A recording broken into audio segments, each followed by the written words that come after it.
3 days on our page. Okay. Yeah, it can be downloaded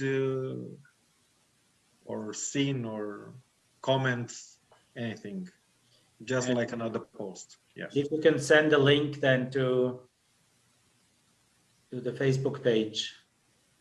Yeah, I will give it. This is the link that Zoom build up right now. So I was considering that we can wait for another 10 minutes that everybody can join us. There are no stories from anybody, so I hope that everybody in this event will join us in a couple of minutes.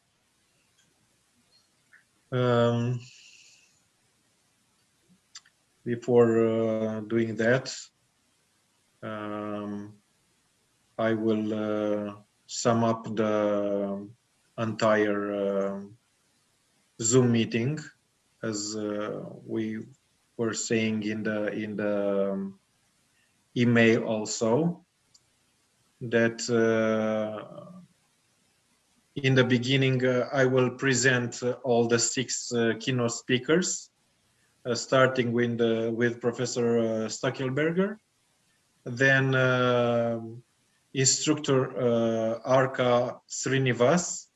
Maybe Tina will tell more about him, as they are working together as spiritual instructors. Then Professor Stefan Edwards, Professor Pierluigi Latuada, Professor Stefan Schwartz, and last but not least, Tina Lindhardt, that is all to blame besides me for this successful event. And after that, we have an hour and a half for discussions, for making questions, raising some ideas, or even if other participants want to present their paper, they are free to do whatever they feel like. And could we quickly check the screen share if it's working? Yeah, just try anything you would like to do. No, the screen share. Would you need your permission to? Yeah, to test it's done. It's done. No, it says it's disabled. It's disabled. Now it's maybe. Let me see now. Maybe it's now enabled. I check it on multiple participants can share simultaneously. Okay, so you are allowed to share. Do you see? Yeah, we Yes. see your PPT. Yeah. You see it. Okay. But not full screen, just there. Yeah, that's F5, I suppose. Normally the problem is that I have to take it down, because normally it's no problem, but on the second screen I can't increase.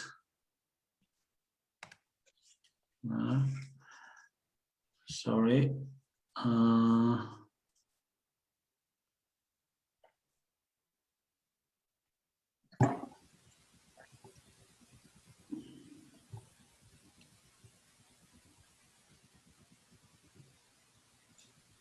Is now okay? Yeah, that's fine. It's full screen now. Okay. Can I also just try mine? Of course. Let's just.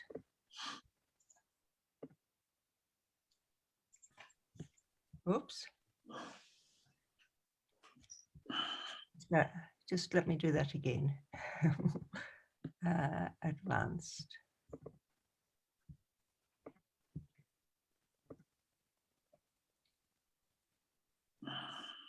Let's just see if there's any luck.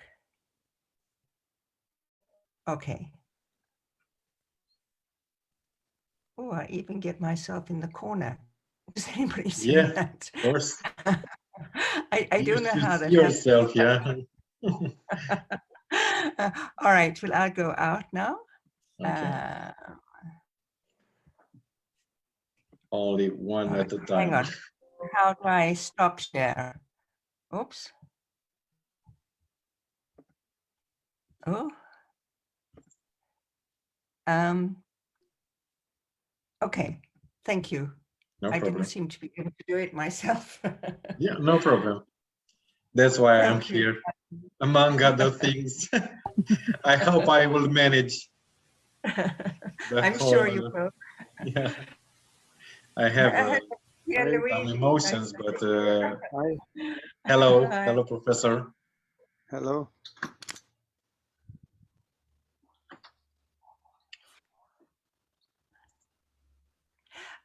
Cosmin, can I just ask, did you get Aka's presentation? Yes, yes, Okay, I have it. good.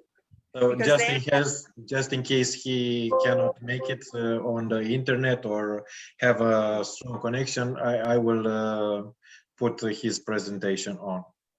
thank you. No problem. We're also having electric storms where I am, so I'm hoping it'll all go well. But it's always in higher hands, so let's see what happens.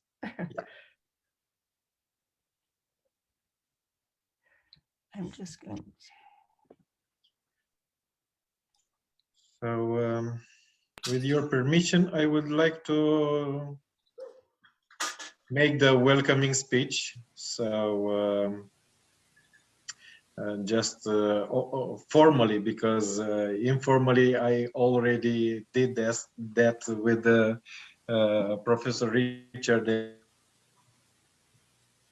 and Raghu. I'm very grateful for having you all on this international conference. It is the 13th edition of Dialogo. It started 7 years ago with only some of my friends that became over the years best friends, and also friends of Dialogo. It was an endeavor that I was dreaming on about it while being in California on a summer institute about religious pluralism 8 years ago. And in California, all my teachers, including Professor Wade Roof, that died a year ago. And I would like to dedicate this conference in his honor and in his memory, because from my point of view, he was my mentor and contributor to my formation as a pluralist theologian, because before that I was only a teacher and an Orthodox priest, considering mostly only the views of my religious confession. And I do not see it like a conversion or something like that, but in some ways it is also a conversion, because I'm not a traditionalist or a formalist ever since. So with his help and his crew from Santa Barbara University, I started this international conference, and I was saying minutes ago, it needed a huge amount of money to bring everybody in the same place here in Constanța, a place that is most like Santa Barbara, is near the beach and the Black Sea. and but the amount of money we needed, it was very substantial, and we couldn't make it. So I asked some Slovakian friends of mine to build this platform for virtual writing and chatting, and starting with 3 days only in November 2014. Then everybody asked for more days and more days, and it grew from 3 days to 8, as we have right now. So starting with Tina, of course, we had in November another pioneering effort, meaning a Zoom meeting. It was previously very hard for us to have a Zoom meeting. For the same reason, we have this virtual appointment, and you all can easily understand, because every one of you have a different timeline. So some of you are in the evening, other in the very early morning. And Raghu, I suppose you have a huge coffee beside you because it's almost midnight, I suppose, there. Yeah, I hope you have patience with us until the end. If not, we can understand. Sure. We can understand your retiring from this meeting. Oh, Anastasia, okay, nice to meet you, and I hope you received our link and join us. Okay, so we have this list of 6 amazing people and friend of us that will share their views, research, and findings with us. First of the 6 keynotes is Professor Christoph Stockelberger. He's the executive director and also president of Global Network on Ethics, named globethics.net Foundation. It's all over the 4 continents, with the office based in Geneva, Switzerland. He started many years ago this endeavor, this foundation, and it is a successful one. And also he will present us the paper with the title "Religious, Spiritual, and Secular: 3 worlds, views, and their relevance for ethics and values." Professor, with no further ado, you have the microphone. Thank you very much for this kind introduction, and congratulations in advance to this conference. It's not the first time that I can participate, and I really welcome this kind of online conferences, and especially welcome all those of the younger generation who present papers. I'm here close to Geneva, very close to the airport, in fact, 1 kilometer or 500 meters from the Strip.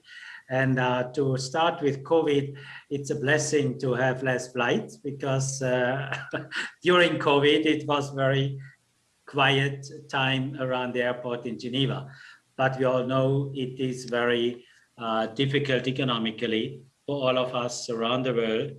And why I mention it, because this morning I was in a conference with Moscow MGIMO University about post-COVID issues, and we see also, and that's the bridge to my topic, what is the role of religions and spirituality and also secular partners in this difficult situation.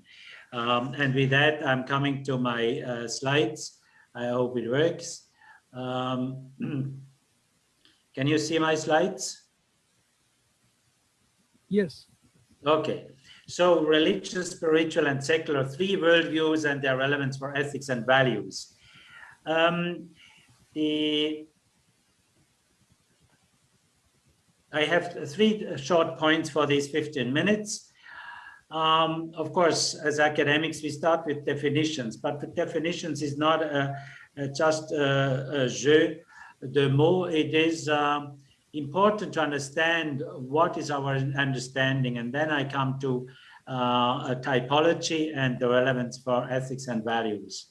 Now, let us start with religious. I think everybody has an understanding of what is religious. Now, in this short presentation, I would define it as a transcendence or belief in a transcendence beyond immanence. Sorry for the typo. So we have the world which we see, but there is a world which we do not see, but still believe that it's relevant for our behavior, our world, our creation. Something invisible beyond the visible, another term for transcendence, beyond immanence. The divine carrying and bearing the human and the creation. So there is somehow a ground, a foundation, something which holds the world together and the universe, which we call divine, and there are different words of it, of course. And I say carrying and bearing, that means not a dead something from the past, but something living. I think that's key for the religions. Religions believe that there is something living as what we call divine. And then, very important already for ethics, you can imagine only the divine, Christians call it the creator, Muslims too, is absolute. Jewish, by the way, also. So the Abrahamic religions call the divine the creator is absolute. All creatures are relative, are created by the creator. And that means we are by definition not absolute. And that has huge implications on our anthropology, on politics, and economics. I will come back briefly to that. By acknowledging the divine, the human becomes truly human or humane. That means with this distance, and that is already an issue, because in history with atheism, the claim was divine or believe in divine is opium and makes human unhuman, is dehumanizing, is oppressing. Now, my understanding of religion in the true sense would be it makes us truly human, better human, the true human, whatever it means. I come back. Religion without holy scriptures, no, with holy scriptures, rites, rituals, community, institution, and long-term continuity. Religion is something which cannot be separated from institutions. We will see that when we come to spirituality. So there are scriptures, and I describe it in an interfaith way. Now, definition of spiritual. Transcendence beyond immanence, I would say, is also there, very key. Connection to something larger than oneself. I say that I don't speak about divine or creator, but something larger than oneself. Everyday practice for inner orientation and peace. So rituals also play an important role, but for inner orientation and peace, search for the inner self, which leads to connectiveness to others. There is then an ethical component in it. Spirituality, religion without institution. I mean, of course, I sharpen it, but maybe that's one of the key elements I distinguish: religion with institutionalization, spirituality without. And that's what many people search today. They say, yes, spirituality, yes, religion, no. And de facto, they say religion, they say no to the institutionalization of faith. Now, what is then secular? Worldview based on rational thinking, the visible without an invisible world beyond. die and that's it, and that's the end of life, would a secular person normally say. Without belief in religious or spiritual transcendence, institutions without preference for one religious worldview, or even with exclusion of religious and spiritual practices. I will show that also what it means. So there are different ways of secular, of course.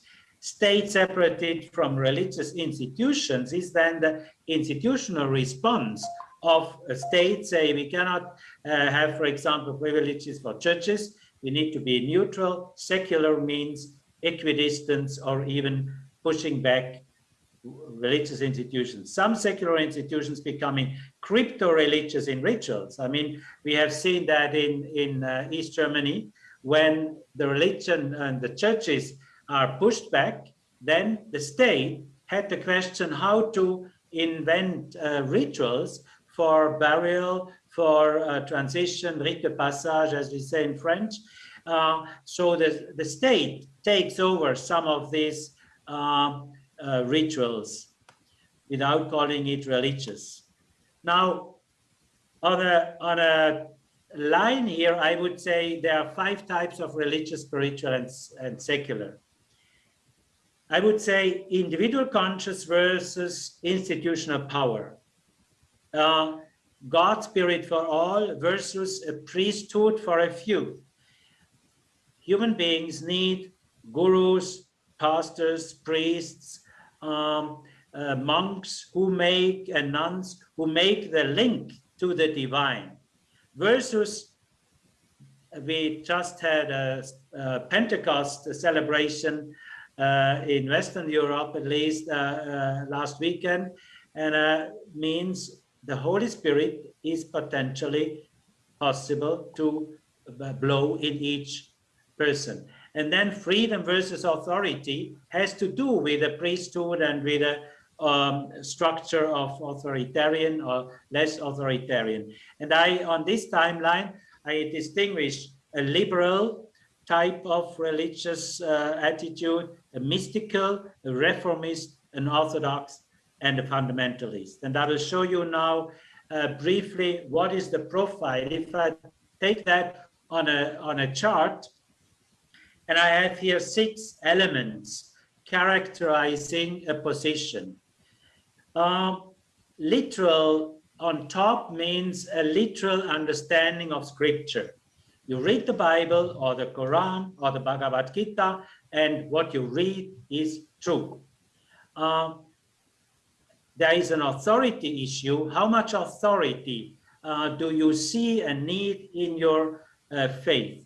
The traditional view means then church history. For example, in the Orthodox tradition, 2000 years of Christianity play an important role. In the Catholic Church too, in the Protestant also, but less. Then the question, how much contextualization is in a belief? Some say no, this and this is literally true everywhere in the world, and others would say no, we have to translate it into the context of Romania, of UK, of US, of Switzerland, of gender, of women and men. They have a different reading of the Holy Scriptures and so on. That's contextualization. Mystical is then to go beyond the contextualization in terms of, and especially in the spiritual traditions, to go to the roots, the water, with meditation or others. Autonomy, the question, I am an autonomous person, I decide and I have my brain to use when I believe. Now, the liberal position is strong in autonomy, the individual believer as an autonomous individuum, the contextualization, but is against a literal reading of the scripture. Then if you go to the, very short, of course, in 15 minutes, if you go to the mystical position, mystical has, of course, different ways also, but the mystical is on top, most valued, but also there are traditions in the mystical tradition which are contextual. and also a strong emphasis on tradition. Mystical traditions are not coming, just popping up and disappearing tomorrow. They try to be in a tradition, but less for the authority, because the individual believer in his prayer or her prayer and spiritual exercises is more important than following the Pope or a priest or a guru.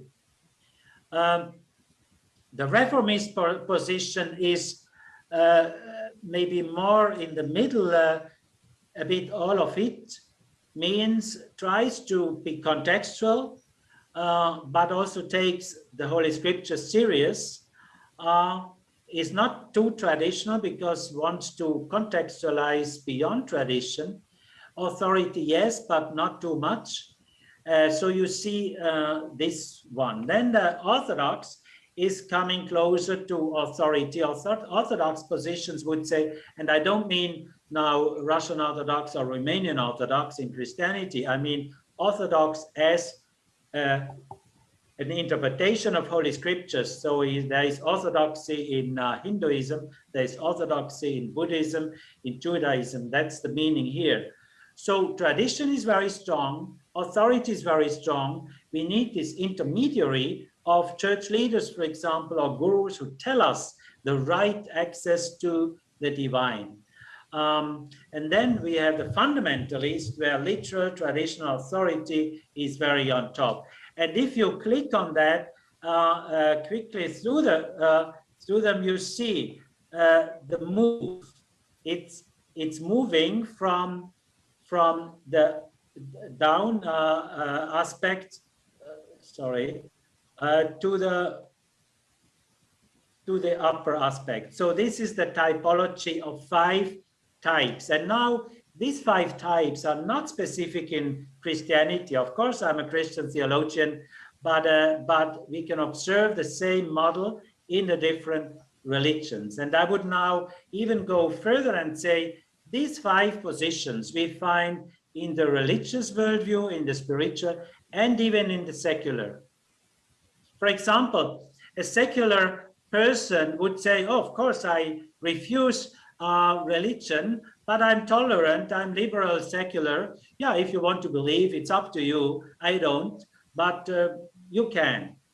The opposite, the strongest, if we remain with secular, the secular fundamentalist, so to say, would say, I'm violently against religion. Religion has to be banned. Religion is oppressing. I do everything to ban religion out of our society.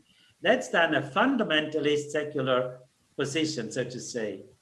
The fundamentalism, of course, is also in the spiritual. For example, some sects, some sectarian or esoteric, mine is the only spiritual way. I'm the salvation. You follow me in my spiritual path.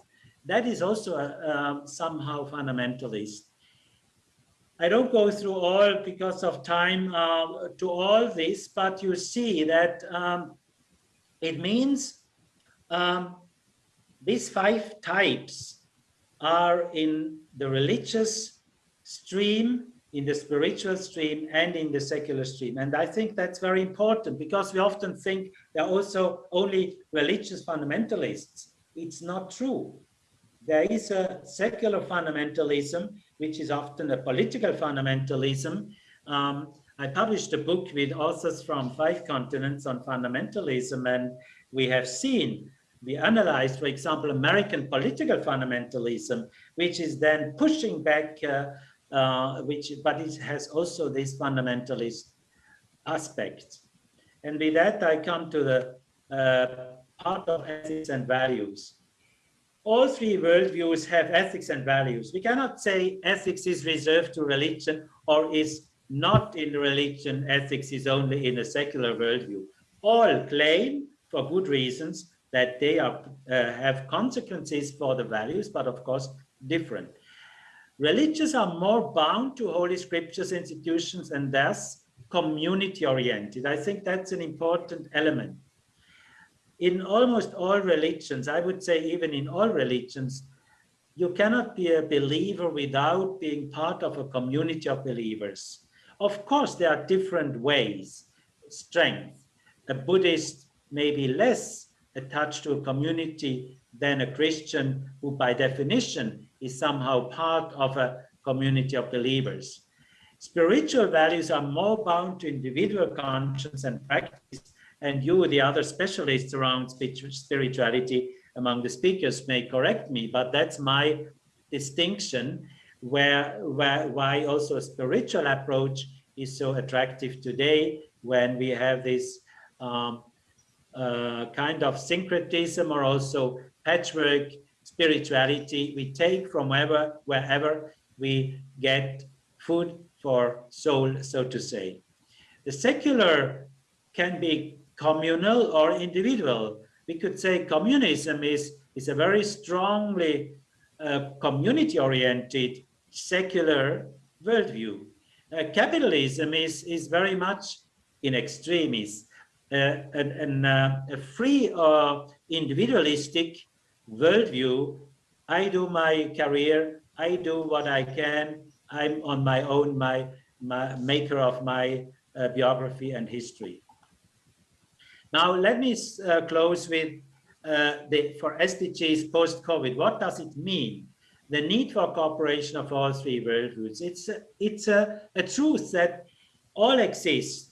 And some people try to push back and say, everybody should become a Hindu in the world, everybody should become a Christian, then we have final peace on earth.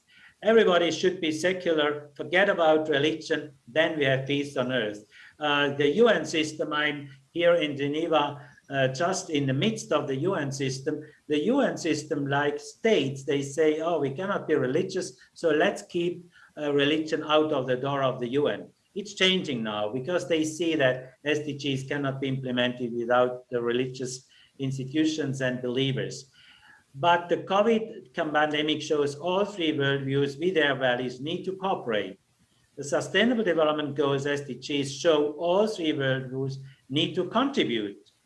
We need everybody on board, otherwise we cannot reach these Sustainable Development Goals. And the globalized, independent, pluralist world shows all three worldviews need to respect each other and learn from each other. That would be my message, to accept that there are these worldviews, and that is why, all in all, I feel most close to the reformist approach, because in reformist approaches, we are faithful to our own tradition and beliefs, but at the same time open to modify, to cooperate, to be influenced, to be challenged by others while respecting the others.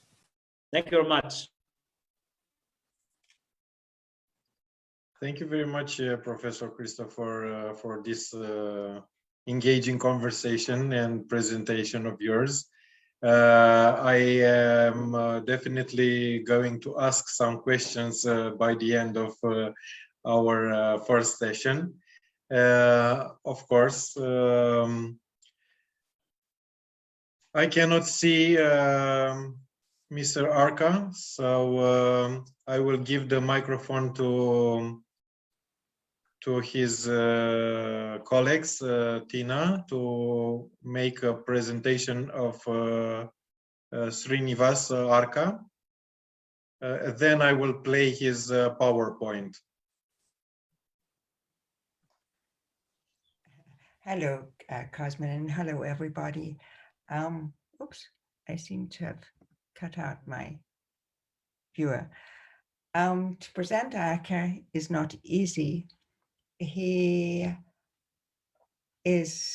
presents himself as an author, a philosopher, and some people will call him a yogi and a mystic. I have known him for the last 25 years. And before I met him, I'd spent many years trying to meditate, but unsuccessfully. And through his method of meditation, it began to open many doors in me. So he always said to me, you do not need a spiritual teacher, you do not need a guru.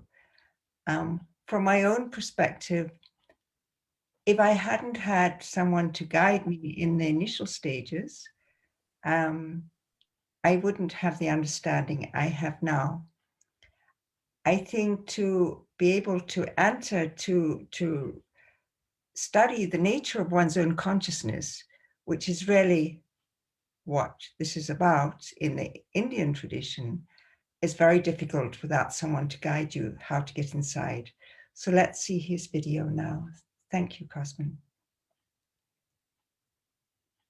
Thank you very much, Tina, for his presentation. I'm also sorry for his missing, because I'm sure that some of us would love to ask him about this spiritual inquiry more than we can see in his presentation, but I suppose maybe he will join us by the end.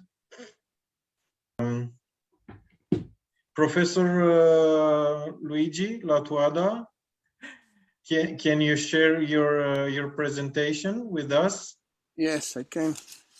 Okay, I will read some of your contribution here. He's a doctor, psychologist, and psychotherapist. He's also a director of the School of Training in Transpersonal Psychotherapy and the Integral Transpersonal Counseling Training. He's doing that for all his life, and I'm sure that his presentation will make very appealing to all of us and our readers further. So he's the founder of Biotrans and Genetics, and maybe we will hear from him many years from now on, because I hope we will make him a very close friend to Dialogo, as well as Professor Christoph is for many years now. His presentation is titled The Contribution of Integral Transpersonal Approach to Religion and Spirituality. So, Professor, without further ado, you have the microphone. Thank you for being with us. Thank you for inviting me. Thank you for all of you being here.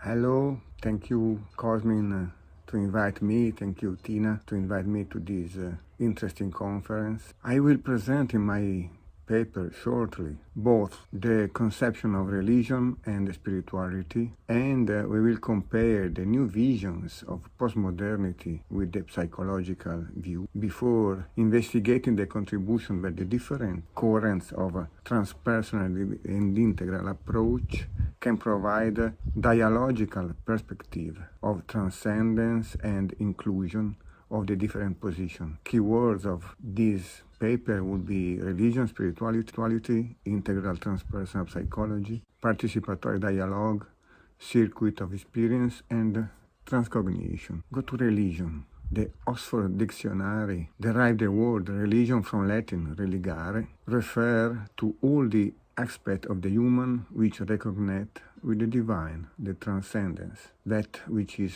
greater than us. On the other hand, religion seems to indicate the link between the human and the divine, the recognition of a higher power, and on the other hand, to emphasize the aspect of caring. The religion also is the one who takes care as opposite of the negligence. But more recently, the scholars have started to understand religion as a way of life, which, as Nelson say, has to do not only with the transcendent as it is out there, but also as it is immanent in our bodily life, daily experience and practice. Nina's Mars, for example, expresses this concept in the broadest way, including the following dimensions: practical and ritual, including prayer, worship, and meditation; experiential and emotional, narrative or mythic; doctrinal and philosophical, ethical and legal, social and institutional; materials, including building and other artifacts. By its side, postmodernity tends to desacralize, detranscendentalize, relativize religion, assimilated them to linguistic expression. The linguistic approach tends to neglect the religion experience for itself, to focus on verifiability or falsifiability of religious beliefs. Speaking on transcendence, the postmodernism, for example, with the Ferrer, with the participatory vision, says that transcendence is also to listen to the other and overcome the hierarchical dualism. Or, for example, Nelson speaks about weak transcendence and hard transcendence. The weak transcendence means that in everyday life we find at any moment something, a step to go through. We find in any moment something to go beyond that is within our reach. For hard transcendence could be intended the theism, where the belief in God transcends both us and the world, and God becomes the object of devotion. Speaking in spirituality, for example, the Treccani Dictionary defines spirituality as a set of elements that characterize the ways of living and experiencing reality, both with regard to religious form of life and with referencing to philosophical, literary, and similar movement. And nowadays, the term spirituality typically indicates the experiential and personal side of our relationship to the transcendence or sacred. Means that spirituality could be understood more as an experience, and religion could be understood more as an elaboration of the experience, a framework in which put and organize the spiritual experience. For example,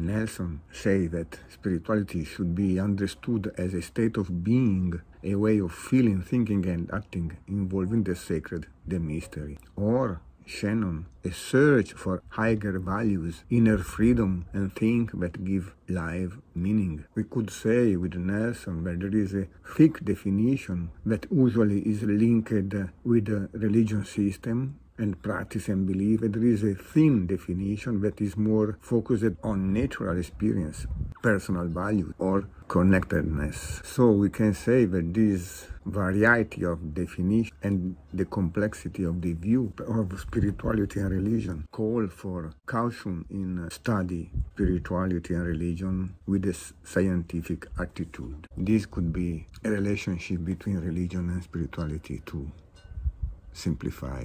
The psychological view of religion and spirituality offer a sort of tools, try to understand and try to lead with spirituality and with religion. For example, the postmodern and transrational view of Ken Wilber offer maps and models to differentiate the prepersonal mythological content with transpersonal and transrelational experiences. The same experience, the same spiritual experience or religious experience is very different if it is lived with the mythological thinking or with a transpersonal, transrational approach. Wilber speaks about waking up and growing up. We can wake up, have a sort of transpersonal experience, religious experience, spiritual experience, but we can have not grown up enough to organize this experience in a correct way. We have not the maps, we have not the way of thinking to organize. And these maps, as Wilber remember, are so hard to spot, but they weren't discovered until around 100 years ago. This is the reason why integral transpersonal approach can help in understanding. We will see this map in a while. We can go for the psychological views. Was William James in the end of 19th century that concentrate his focus on the stream of consciousness and on the variety of spiritual experiences as psychological experience. After them, Freud relegated the religion as something that fostered the illusion and prevent people from being in touch with the reality, from humanize God, reading the divinity as a symbol of the potentiality that human can reach. And also Maslow, peak experience are the core of human experience, and they don't need religion to be explained. They are simply naturalistic experiences, and he believes that all religions are in essence the same, and the difference are only apparent. The transpersonal approach sees religions linked with the state of consciousness, a state of thinking, as a self-realization process, and underline the cultural differences of the multiple religions form. Main points of the integral transpersonal vision are participatory dialogue between the self and the world, the circuit of the experience, the hermeneutic means the further mode. We could say that everything is a dialogue between I and the world that happens in a field, means that the circuit of the experience is me, you, and the field. When we speak about something, we should speak about something that is interconnected, me, you, and the field. So we can speak about spirituality or religion as something that is separate by the relationship between the person that is live the experience, the world, and the field around. And also, any experience is not only a things, means spirituality, religion, but also a mode in which way we live spirituality, in which way we live religion, with which state of consciousness, which stage of thinking, how we organize our experience, in which context, and also where and how. To understand the integral vision, we can use this map, the square and circle model. We could say that the circle is the spiritual experience, and the square is the religion, means the way we organize. But also we can say that the square, the thing, the event, the appearance, and the circle is the way in which we look at the world, and is the where, the context where the experience appears. Square is the hermeneutic, and the circle is the experience. We can separate the experience with what I do to the experience and the place where the context where happened the experience. The square could be the I, and the circle could be the world, and always this happens together. There is no way to separate. So the first point of transpersonal integral vision is the interconnectedness of everything, interconnectedness of me, the world, into the field, and the impossibility to separate is the invitation to go beyond any dualism. In a tree, that is one, me, you, and the field, the things, the mode, and the things and the mode, the part, the whole, and the whole part together. We see experience hermeneutic, how we can manage the spiritual and religious experience in this dialogue, me and the world, thanks to the circuit of the experience, feeling, thinking, acting. I feel something, I experience the world, I have a spiritual experience, I organize this experience with the mind, with the thinking, and I act and I behave following the way I am organizing. We could understand that the way I organize the experience, the stage of thinking, is crucial in understanding the spirituality and the religion. There is not one spirituality, one religion, but it's depending of the state of consciousness and stage of thinking of any person. How we can master our spiritual experience? Thanks to the levels of ourself, physical, energetical, emotional, mental, spiritual. Mastering all these levels, we can say something about spirituality and religion, and also the hermeneutics, the experience and the way we organize the experience. Any content, anything, any event happens in a way. And also, we could ask, who is experiencing? When I say me, I don't say something that is ever the same. When I say me, I say a lot of persons inside me, sub-personality, archetype. So the subject of the experience also could be understood, answering to the question who. We can differentiate the spiritual experience depending on the who that is living this experience, and also the how. So in which way we are experiencing and also where, in which context. So try to enter better in this who question, how question, and where question. As we said, everything is a ternary experience. I call this trans, the part, the whole, and the whole part. Me, you, and the field, always a part of me, a part of you, or a part of the world, and the field where this happens. And all this is included into the essence, the spiritual experience, the religion, the divine, we could see as the bigger circle, is always experienced thanks to the trance, thanks to the relationship with these three. It's not two, me, you, and the field. And this me, you, and the field is depending of state of consciousness, a stage of thinking. This me and you is depending of sensation, moods, feelings, visions, thought, insight, intuition that happens in all my bodies. Is happening thanks to the relationship between the knower, the feeler, and the doer. This knower, feeler, and doer, this dialogue between me, you, and the field, this trance, this participatory dialogue between me and the world, this circuit of the experience, me, you, and the field, this feeler, doer, and knower, always happen into this hermeneutic circuit of the experience, acting, feeling, thinking. As we can see, the key is in the thinking, in the way of thinking. And we can say, we can think through cognition, through metacognition, or through transcognition. To simplify, state of consciousness could be pre-rational, rational, or transrational. I can have a spiritual experience through the instinctive consciousness, rational consciousness, intuitive consciousness, or unitive consciousness. This growing up pre-rational, rational, transrational make the difference of the religion experience. And also stage of thinking. I can have a peak experience, I can have a great spiritual experience, and I can organize this depending of my stage of thinking, my growing up in a mythological way, or magic or archaic way, in a rational way, or in a psychic, casual, and not dual. Thanks to a transrational way of thinking. There is a way of knowing that I call transcognition that help us to recognize that spirituality and religion are always two sides of the unit. Anytime I have a spiritual experience and I organize thanks to an hermeneutics, thanks to a framework. This framework could be a great religion, or simply a like vision. This is always a way of connecting the within with the without.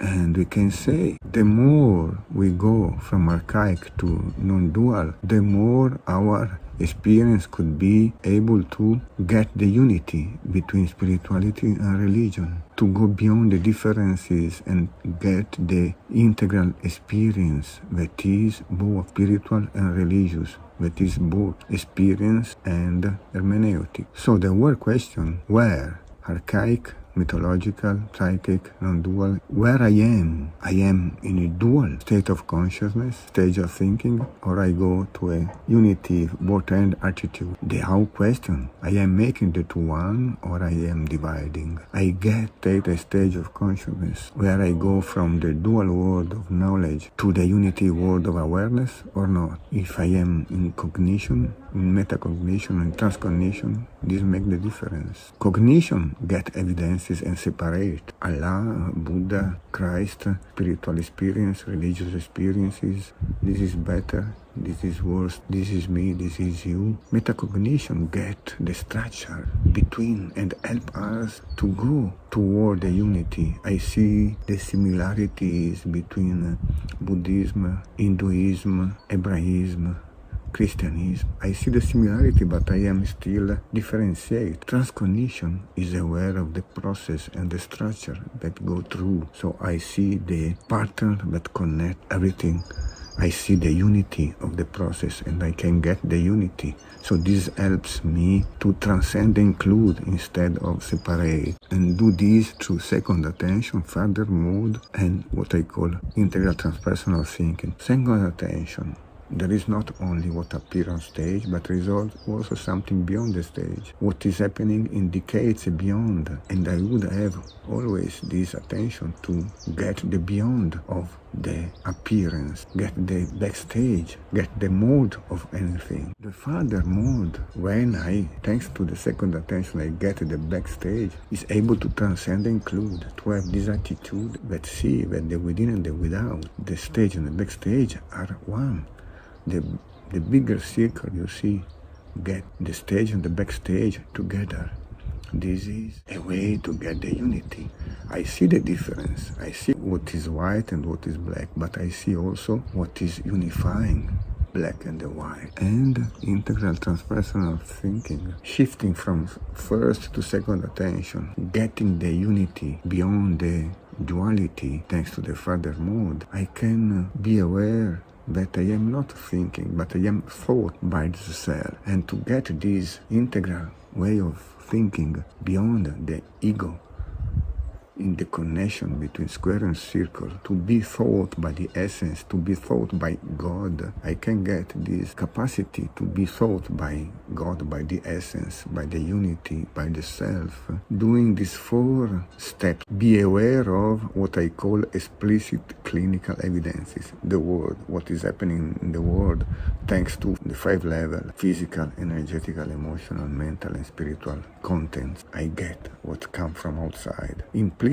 essential inherencies, I get what is happening inside. So in the same moment, I get the outside, I get the inside, the without and the within. Thanks to explicit clinical evidences and implicit essential inherencies, I expand my consciousness to go from instinctive to rational to unitive, intuitive and unitive, to go from pre-rational to rational to trans-rational, and I get the field that unify. I get the unit. This way I can put together spirituality and religion, hermeneutics and experience in a unitive, integral experience.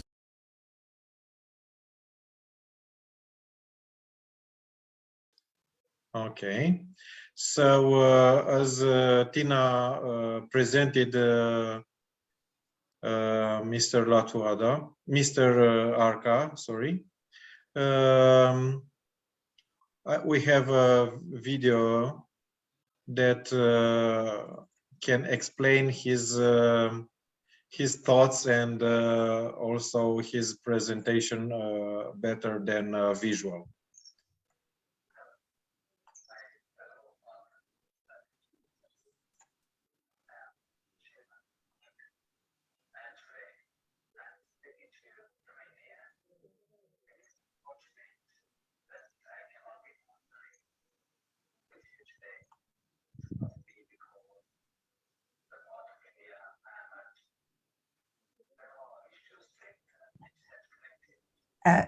Cosmin, it seems the sound is bad.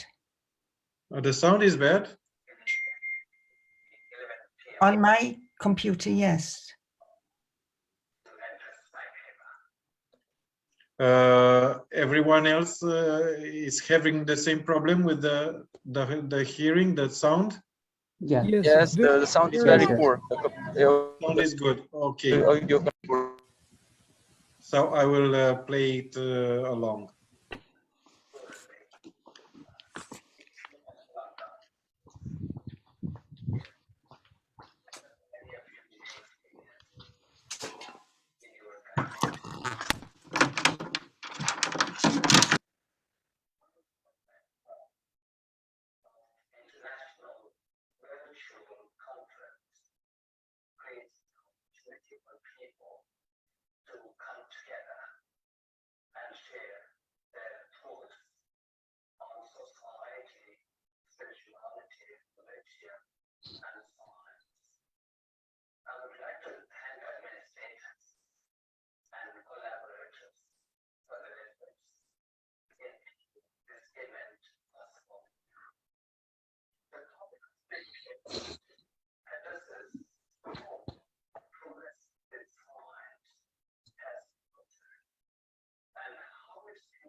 That's it.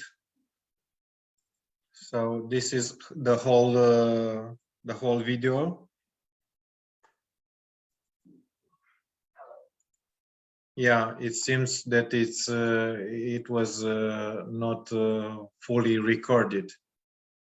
So I'm sorry about that. We cannot do anything in this case. So we have to make forward. Professor Steve also cannot join us, as he told me in an email. So supposing that it is not very early for Professor Stephen Schwartz, I would like to introduce him to you and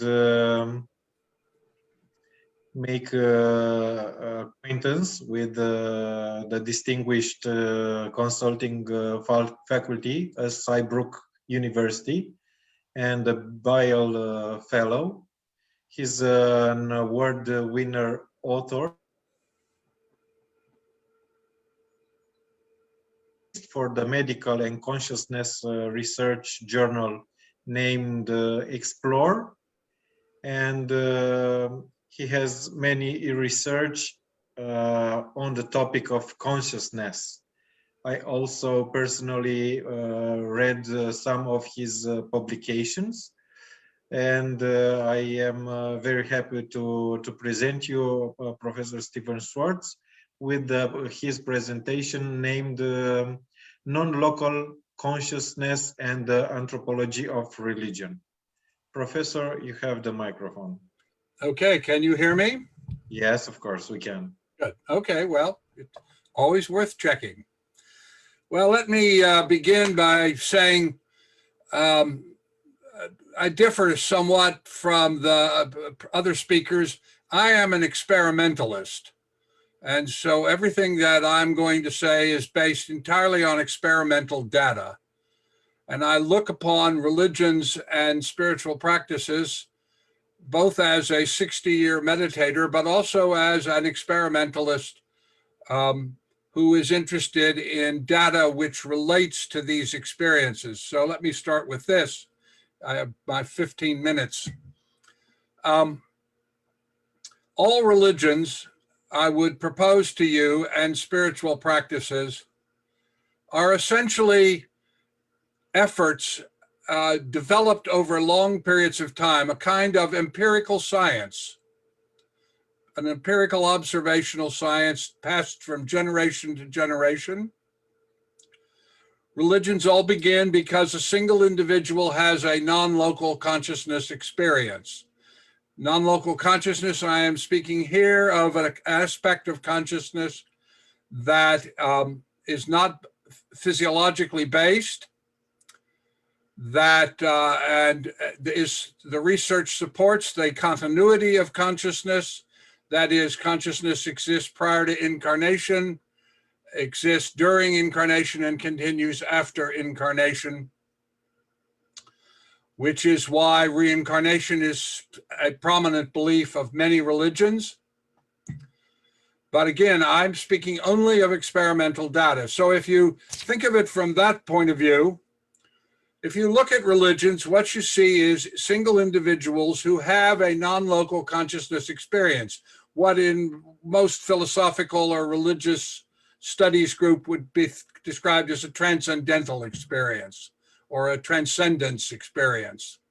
From my perspective, it's opening to that aspect of consciousness which is not physiologically based. If you look, for instance, at the Buddha, 578 to 447 BCE, he goes to the hermitage of Aratakalama, and he is taught meditation, and he awakens. Jesus is baptized by John and goes out into the desert to meditate and awakens. Muhammad in 610 goes to the sacred cave Hira, meditates has a transcendental experience and awakens. And there are many other examples, but if you look at the enduring religions, which I make distinct from cults, which are transitory, what you see is these things all begin because a single individual has some kind of non-local consciousness experience. And if they're charismatic enough to attract other people's attention, people write down what they say, those become the scriptures, and religions are formed. Now, the thing about religions, if you strip away the dogma and the scriptural aspect, all of which I would suggest is man-made, what you see is that these are all empirical observational science technologies, and they all have the same components. To begin with, you gather at a certain place, whether it's a temple or a synagogue or an Etruscan oak grove, it doesn't make any difference. Now, why is that? Why do people always gather in the same place? Is there any kind of experimental evidence that would define that beyond just simply the psychological? And the answer is there is. We know from research that acts of individual intentioned observation create a information enriching effect that make things more numinous. That's why, for instance, in remote viewing research, it's easier to see Chartres Cathedral, a remote viewer, than it is to see a French warehouse of the same size. Now, why is that? And the answer is because Chartres Cathedral, from the moment it was conceived, has been the focus of intentioned awareness. And so I want to say here that the key to all of this, and if you note this founding of religion, all of these people have these experiences, and then they, as a result of meditation. Why is meditation so important? And why, for instance, experimentally does meditation, why are remote viewers, people who are asked to describe things they could not know because they are separated from them either by time or space, how could they know those things? And the answer is the key to all of this is the ability to attain and sustain intention-focused awareness, which is why they teach meditation in martial art dojos in Japan, in Tibetan Buddhist monasteries. I mean, every religion you look at, there is the concept of meditation. So you gather in the same place because that place is numinous, and that's what makes it sacred in religious terms. You make a statement of affirmation. If you're a Christian, it's the Nicene Creed. If you're a Jew, it's the Shema. But whatever, there is a statement of collective intentions that forms. And in fact, we know from the neurosciences, for instance, researchers like Andrew Newberg, that these acts of holding shared intentioned consciousness cause brain entraining, as does singing, chanting, dancing, all of which are aspects of religions. And those things all cause a brain entraining and the forming of a common intention, a linkage between the people that are participating in the experience. And there is a period of time during the ceremony where some, but not all and not always, individuals can have non-local consciousness experiences that are publicly witnessed, speaking in tongues, prophecy.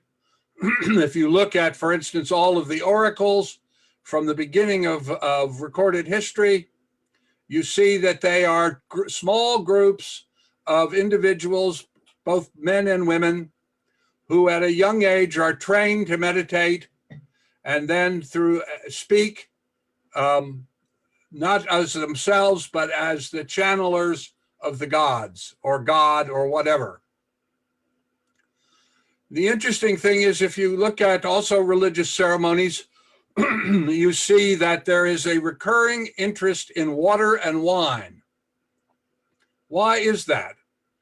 And the answer is, if research has been done which shows that intentioned awareness causes a change in the molecular structure of the water that can be objectively measured by infrared spectrophotometry. And that the idea of creating holy water is a result of an individual supposedly trained in intentioned focused awareness who focuses on it, or a group of people, and that this causes a change in the water. But these changes are not only related to water, they also create subjective changes in the way people psychologically perceive things. Studies have been done showing, for instance, that a group of Buddhist monks who meditate focused on a bar of chocolate that's been split into two parts, one a control part, one the treated part. When they focus on the treated part and people then eat the chocolate, either the controlled chocolate or the treated chocolate, that they report that they feel better, feel their consciousness is improved, their sense of health is improved. If you look at wine, which is a part of religions dating back at least to 1200 BCE, what you find is that, again, the same thing, the consecrated wine, that is the wine that is the focus of therapeutic intentioned awareness, is perceived both subjectively and can objectively be measured as being different. And this even gets down to scriptures. The shape of the words, or the fact that letters or words or sounds are repeated recurrently, changes because it informationally enriches them. And studies have shown, for instance, that if you take 48, this is an experiment done by Gary Schwartz, if you take real Japanese words or real Hebrew words or real and fake Japanese words or Hebrew words, that you can, and you ask people to try to remember them, they do better remembering the words which are real words than the words that are fake words. That is, they take the letters because these people don't speak Hebrew or they don't speak Japanese, and you create phony words, C-A-T, and you make it T-C-A, that the real words are easier to remember than the fake words. But in addition to that, these words, that the real words versus the fake words, that people remember them better. It's even been done with Morse code, where you take Morse code, an electronic transmission technique, where you take real Morse code and fake Morse code, and people recognize the real Morse, even though they don't understand it, they recognize the real Morse code better than the fake Morse code. So even the scriptures and the repetition of the scriptures, which makes them more numinous, this recurrence and the idea of also using mantras in meditation and using them over and over again over long periods of time, all of these things create an empirical science which allows individuals to open to the non-local aspect of consciousness. And so I would argue, in conclusion, I think I've used up my time, I would say to you that if you look at the experimental evidence, not the dogmas, not the scriptures, not the belief systems, the philosophies, you just look at how religions develop, you will see that these are empirical sciences that are designed to teach people how to hold intention-focused awareness, that the idea, for instance, of therapeutic intention, which is common to almost every religion, that studies have shown that therapeutic intention can affect both for good or bad, which is where the idea of evil eyes and curses comes from, can affect the growth of fungus, bacteria, plants, and people. that acts of intentioned awareness therapeutically focused on individuals have a measurable, objectively measurable effect on those individuals. And in fact, cause brain entraining. Studies have shown that individuals who are the focus of intentioned awareness, that when they're put in an MRI, that their brain, the anterior superior temporal gyrus lights up, that we actually are, what we are seeing is the interlinking and interconnection of all consciousness that is achieved through therapeutic intention or meditation, intention focused awareness. And that this is all an attempt to awaken to that eternal part of ourselves, which we call the soul in religion. I would simply say the non-local aspect of consciousness, and that collectively, this is altering the consciousness of humankind and literally altering the spaces and the locations where this takes place. Thank you. I am thanking you, Professor Stefan, for your interesting presentation. If you are kind enough to stay with us until the end, there is only one other keynote speaker. And I personally have a question that will need your confirmation and your explanation further. Thank you again for being with us today. So at the end of our speakers and friends of Dialogo, we have tonight Tina Lindhardt, that is also a member of our society.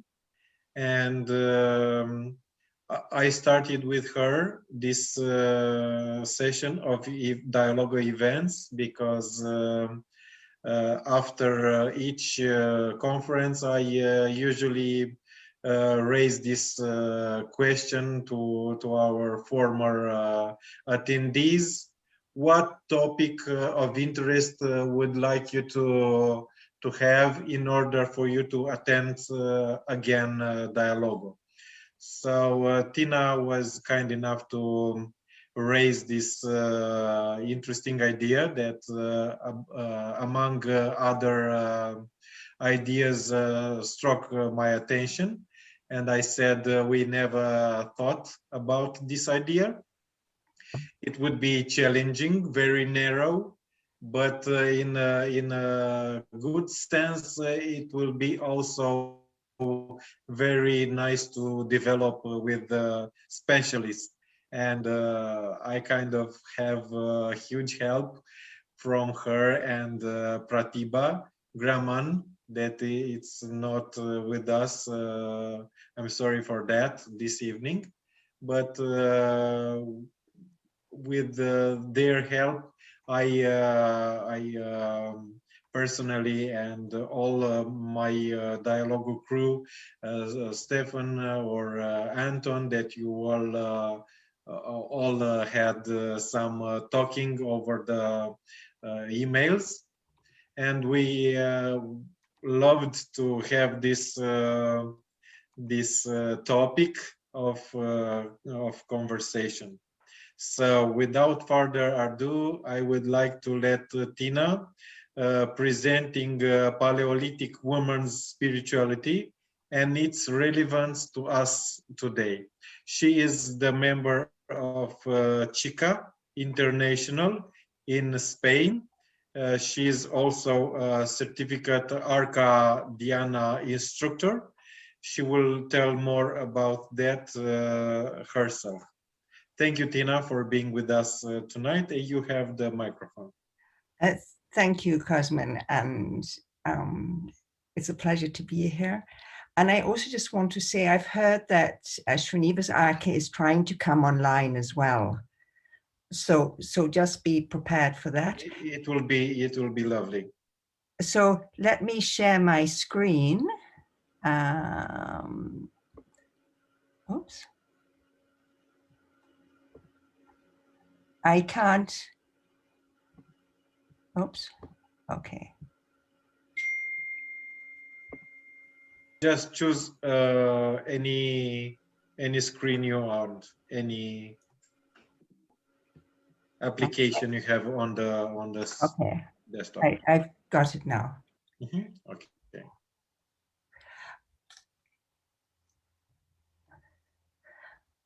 So my talk is on Paleolithic women's spirituality because it's really about spirituality also from a woman's point of view, which is more about embodied spirituality. And I became fascinated with this topic because I've lived in Spain for many years. And I wanted to discover the basis of the spiritual traditions in Spain, which are very strong. They produced wonderful saints like Santa Teresa and St. John of the Cross, but I wanted to go further and understand the basis. Oops. Let's see how I can change that. Okay, also Spain has had a long history of human presence. From DNA dating, it goes back 1,200,000 years, and these people were known as the Neanderthals, and they coexisted with Homo sapiens that arrived in Spain about 40,000 years ago.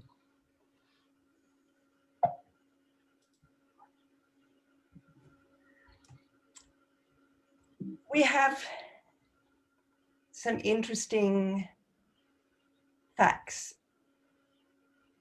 and ideas about prehistorical societies, and especially about women.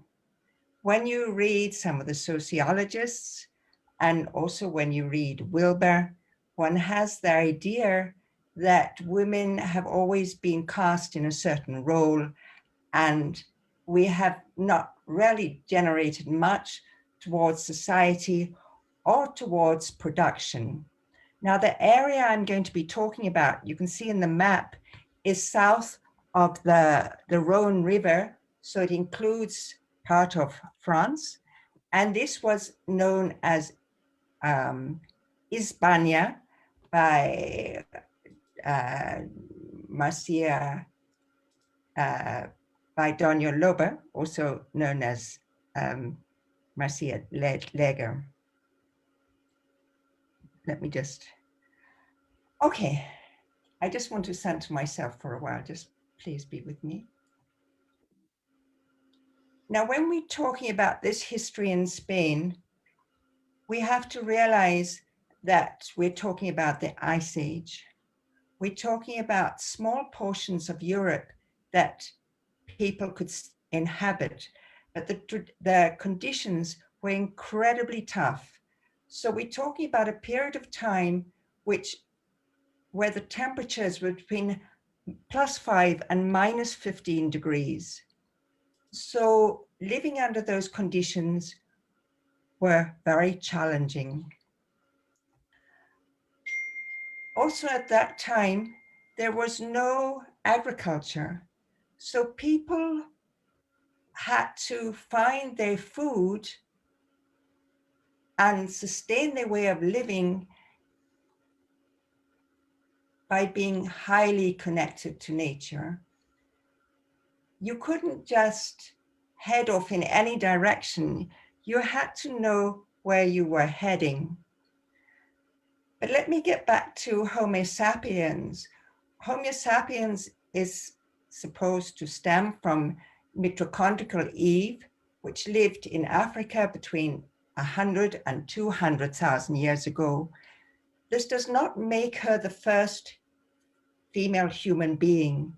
It makes her the first human being that we all originate from today. Other females probably did not pass on their genes, so their clans died out. Now, when these people arrived in Spain by crossing the Pyrenees, they had a certain social cultural system, which was known as metristic, this is, or matrilineal. Sorry, I've got the wrong screen up. But I'm just going to carry on. That shouldn't be matriarchal. That should be matrilineal. Matriarchal means a central authority, whereas the matrilineal means that they were autonomous groups where the mother was central. So in their relationship to nature, of course, anybody living under those conditions, and I go back to +5 and -15 degrees, they become very aware of nature's patterns. They became aware of day-night being a polarity.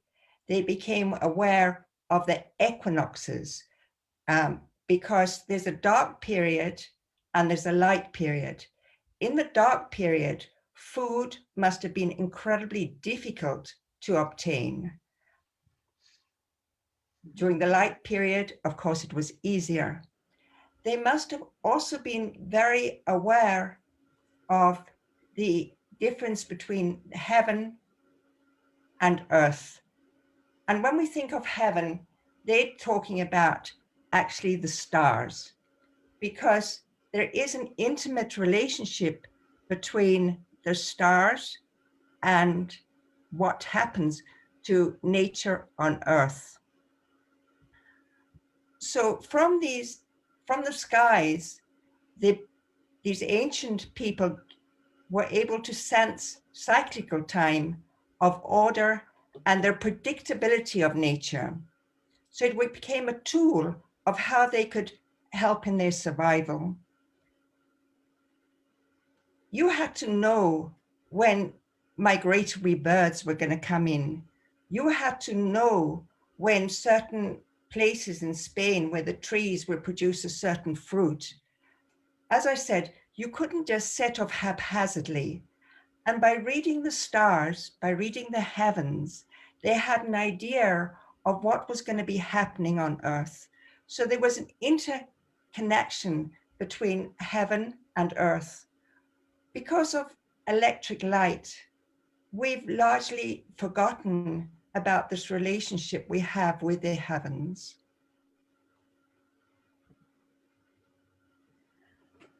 Now, many traditions, yin yang is known, and the Tao tradition keeps within the duality. We have today the implicate and the explicit order. We have a ground of being and the manifest world.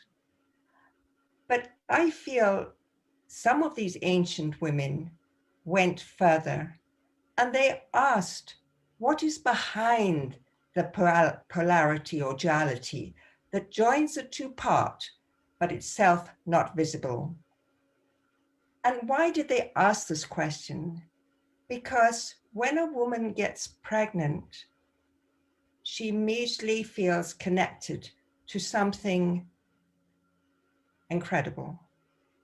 Through pregnant bodies, you actually connect to the mystery of life. And I feel these ancient women became aware there was a mystery behind the visible world. This also took her to higher states of consciousness in exploring this mystery. And this realization of an absolute behind the manifest world was something she experienced, both taking place within herself, and yet how could she communicate this with others? Today we have writing. In Paleolithic times there was no writing, but I feel that their drawings and their artwork is a communication system. So the question is, what were they trying to express? In the caves of Spain, you'll find this engraved sign in many caves. Through comparison with their own bodies, it seems pre-literate women found a way to understand and express the mystery. For them, the vulva or vaginal opening was the gateway to the mystery.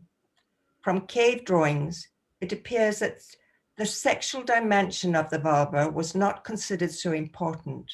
However, the connection between the vulva and the uterus, the cave, darkness, the womb, and giving rise to new life or birthing seems to be is what was being expressed through their art.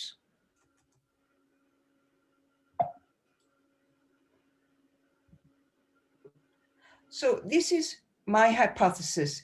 You can look at bones and stones and come to various ideas of what was going on, but particularly based on Santa Teresa's spiritual insights, I feel these ancient women were doing the same. So through their artwork, they found, that's found in the caves of Spain and the Venus figurines, these icons may be seen as an attempt by some of the early women artists to translate their own inner experiences and insights cataphatically, therefore reconcile the tension between the imageless absolute of inevitable transcendence using didactic artwork and images. In the caves, you'll see the vulva in many different forms. On the left of the screen, you'll find an opening in the cave wall, a small opening, which has been decorated with red oxide. You'll see the triangle in many of the different parts of the walls in different caves. But it's not only in the caves you find this. You find this in what's known as the Venus figurines. These figurines haven't been well understood, but they date from about the same period. I think they are also a representation of the great or universal mother or the cosmic mother. Again, you'll find the vulva highly pronounced in these figures, as well as the exaggerated breasts and generosity of Mother Nature being depicted in these figurines. Incidentally, you can see the size of them. They're very small. They could be carried around and even hung around the neck. The oldest of these figurines, and many have been found throughout Europe, was found in Germany, which is between 40,000 and 35,000 years old. Again, you'll see the pronunciation of the pubic area of the female highly pronounced. So from their own experience with pregnancy, I suggest they came to the idea that in much the same way, they were mothers giving birth to new life. So there was a cosmic mother giving birth to new life.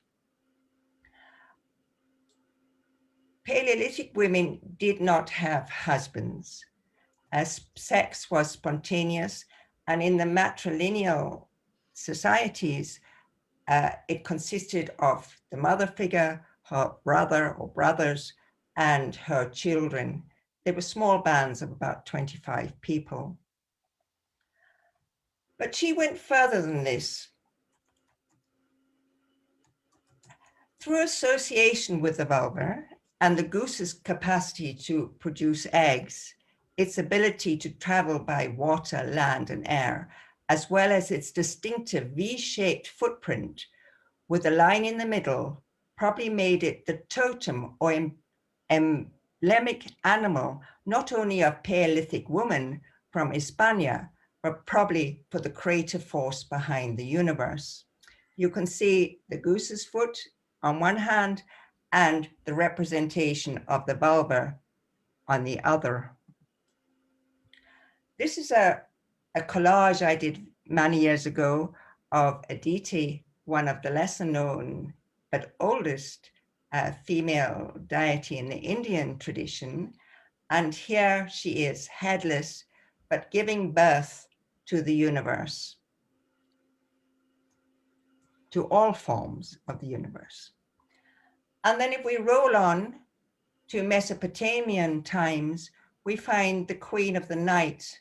This is a statue found, and you'll find again the vulva highly pronounced, but this time she has goose's feet, and you'll find the owls and the lions all have goose feet.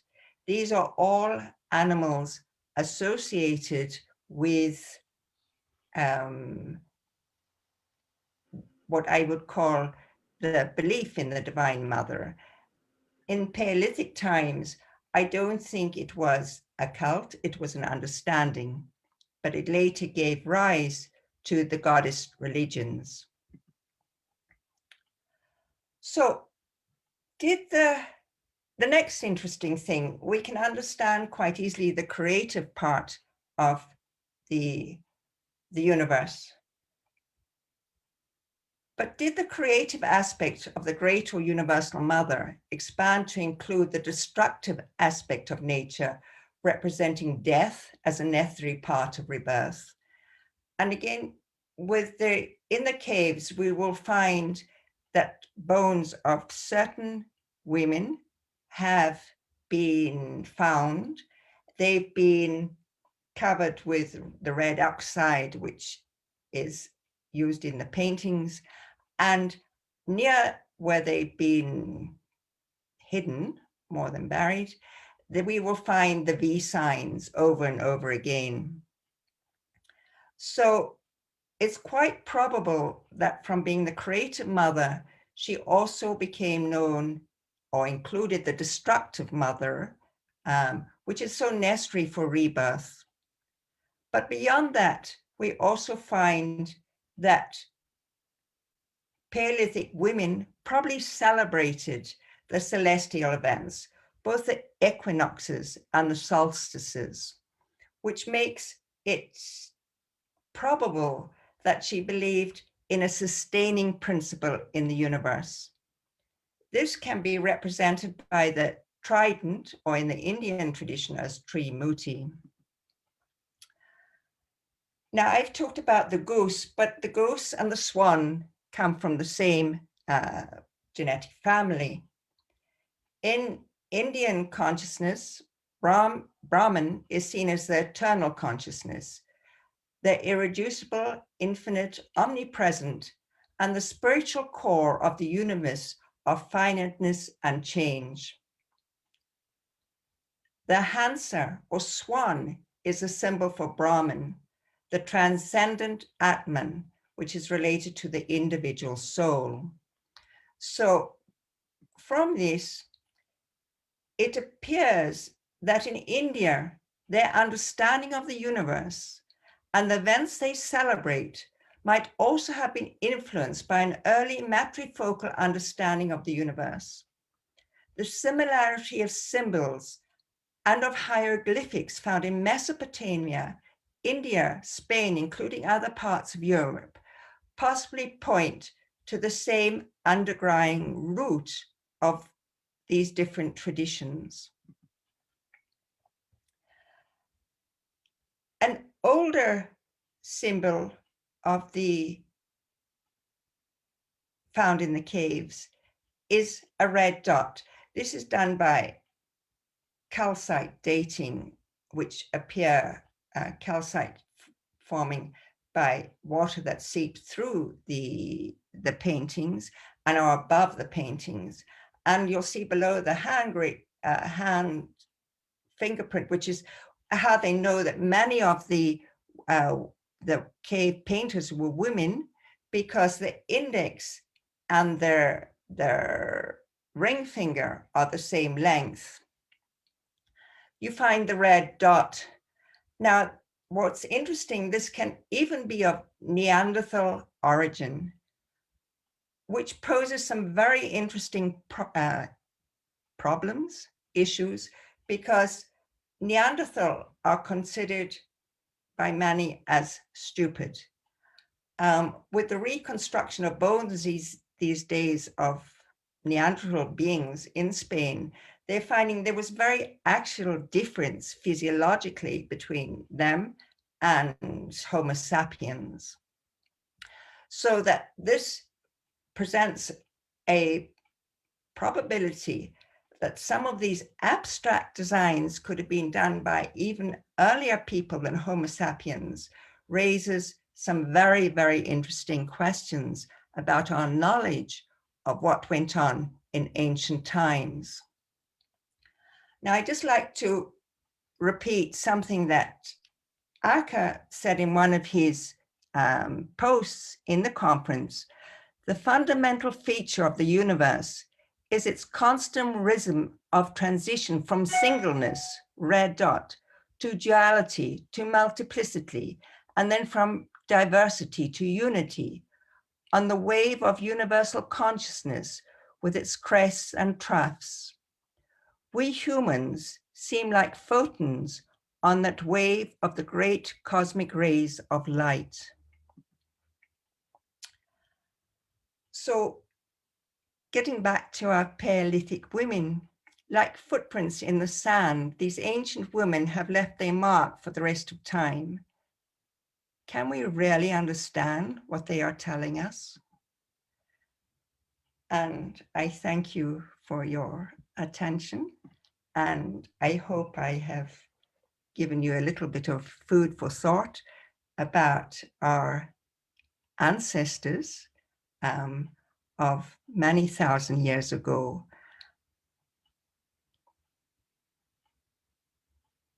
Thank you very much, Tina, for your presentation. It was very interesting because the changing subject from your previous speakers.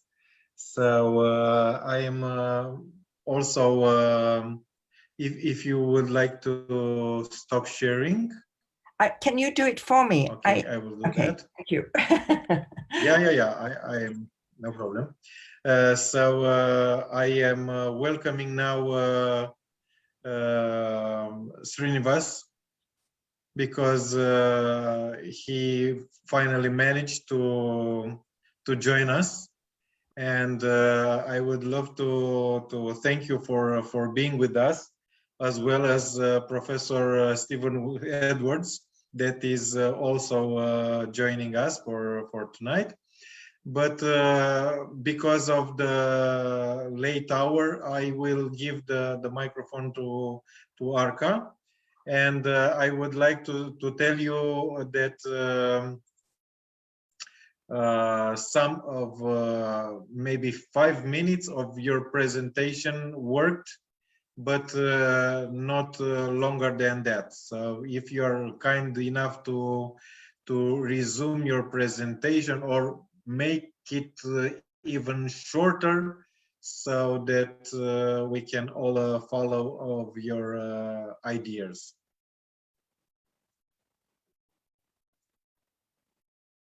Just unmute yourself and you can go on with the presentation.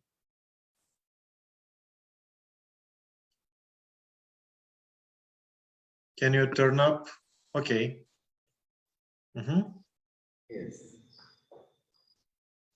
Can you all hear me? Yes, of course, but if you can put it louder, it will be great. No. Or make the microphone closer to Professor.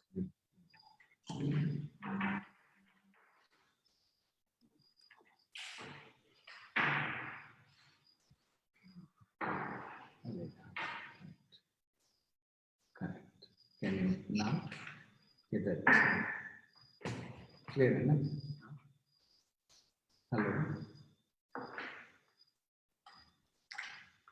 Hello? Hello, you're welcome. Good. ಸ್ವಲ್ಪ ನಿಲ್ಲಿಸ್ತೀರಪ್ಪ ನೀವು?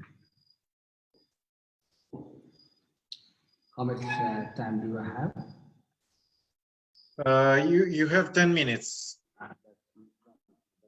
Thank you very much. Hello, my fellow conference contributors. I'm Srinivas Arka. And today I'm speaking to you from India, southern part of India.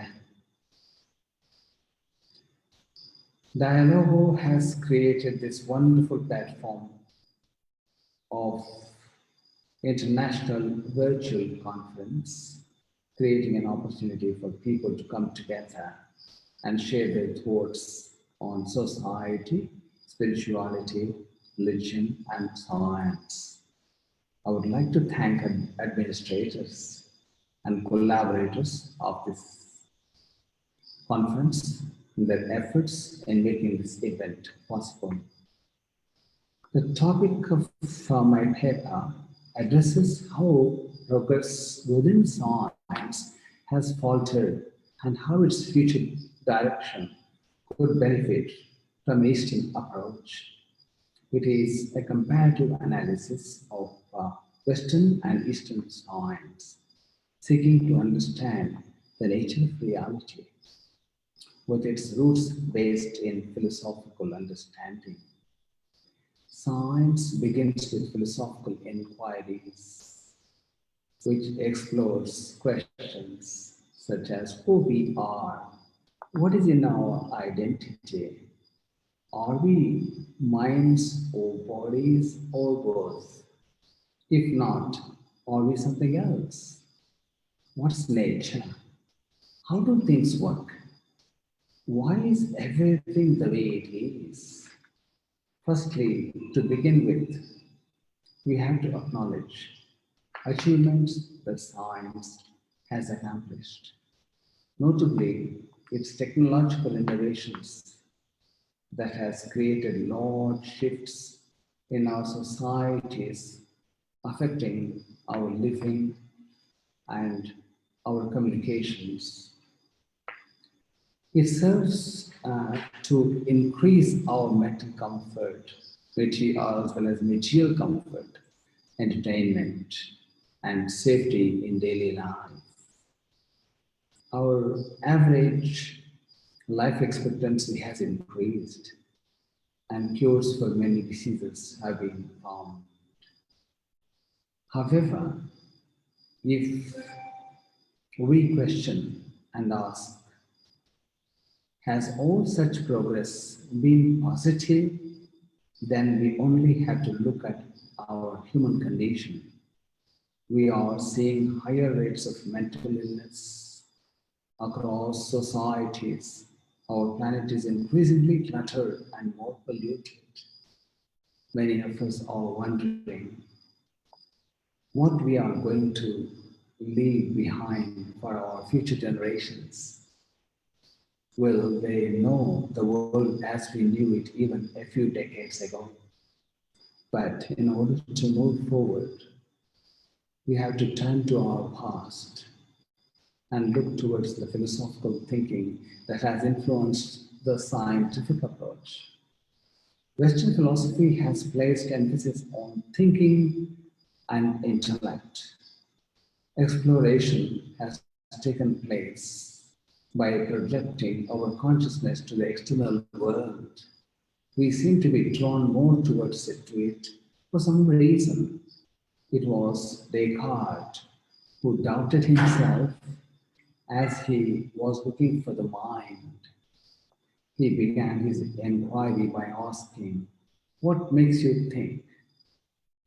What makes you analyze, understand, and reflect that mind?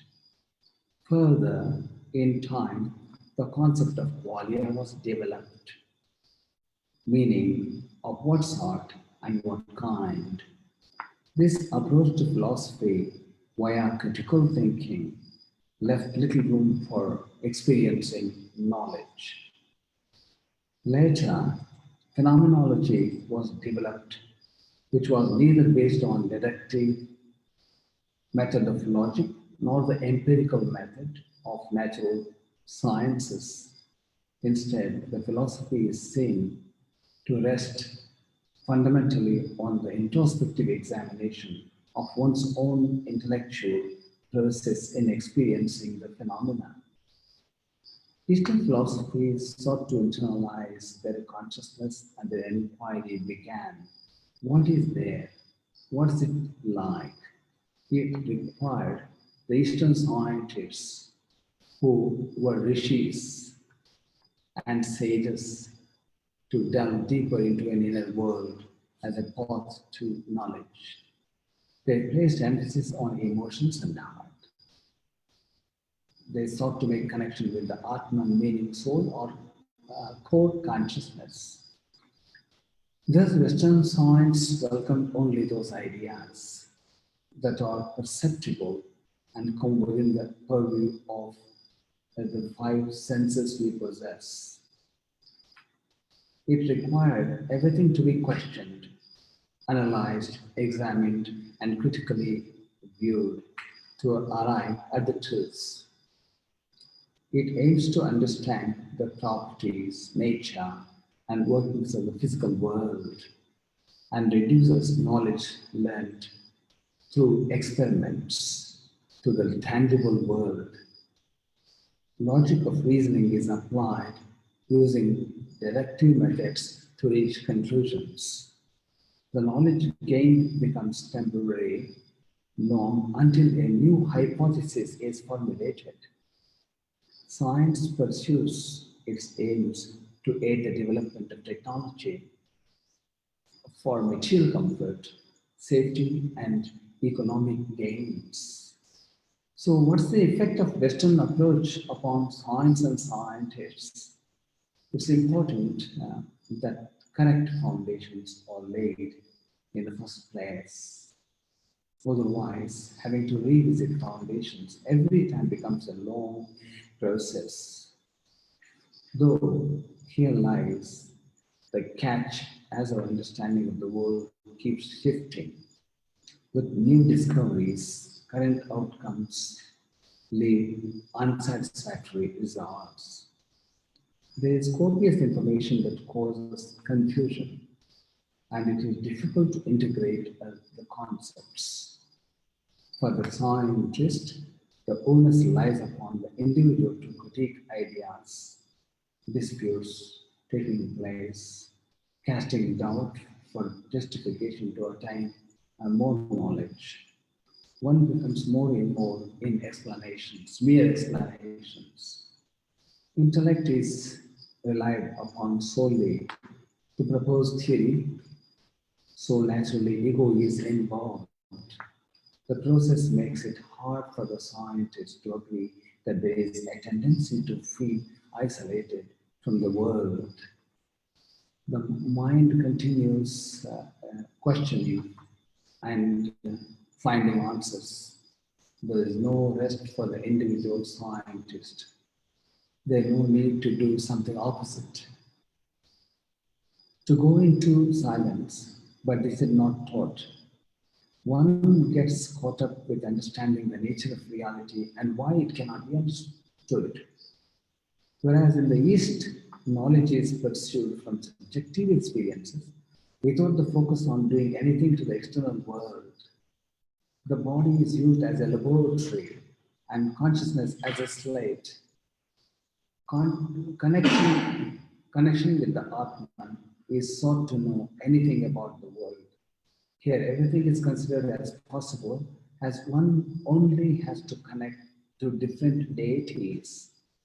These energy beings are also connected to our own bodies and also different organs.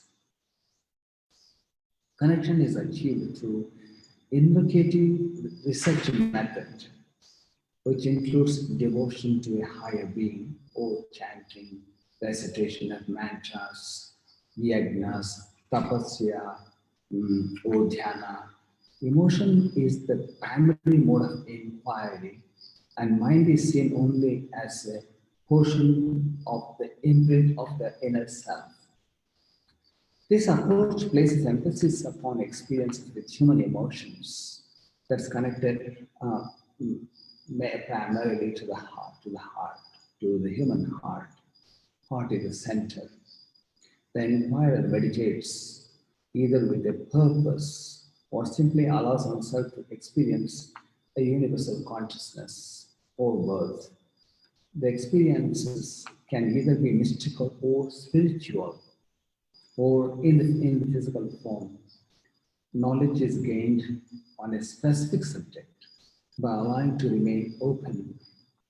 The universe can provide answers where one did not intend to experience, not a solicited experience, just happens spontaneously, inspirationally, because you aimed at one thing, you focus on one thing, and you become so tuned in with nature, with the universe. And as though the Wi-Fi connection is on, something inexplicable, but it's real subjectively for a person who is experiencing that the frequency of knowledge or information in the form of vibrations enter the human consciousness and the seeker's consciousness, and later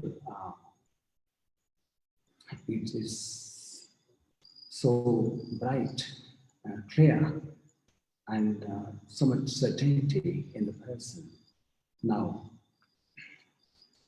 So where one did not intend to experience, I said that.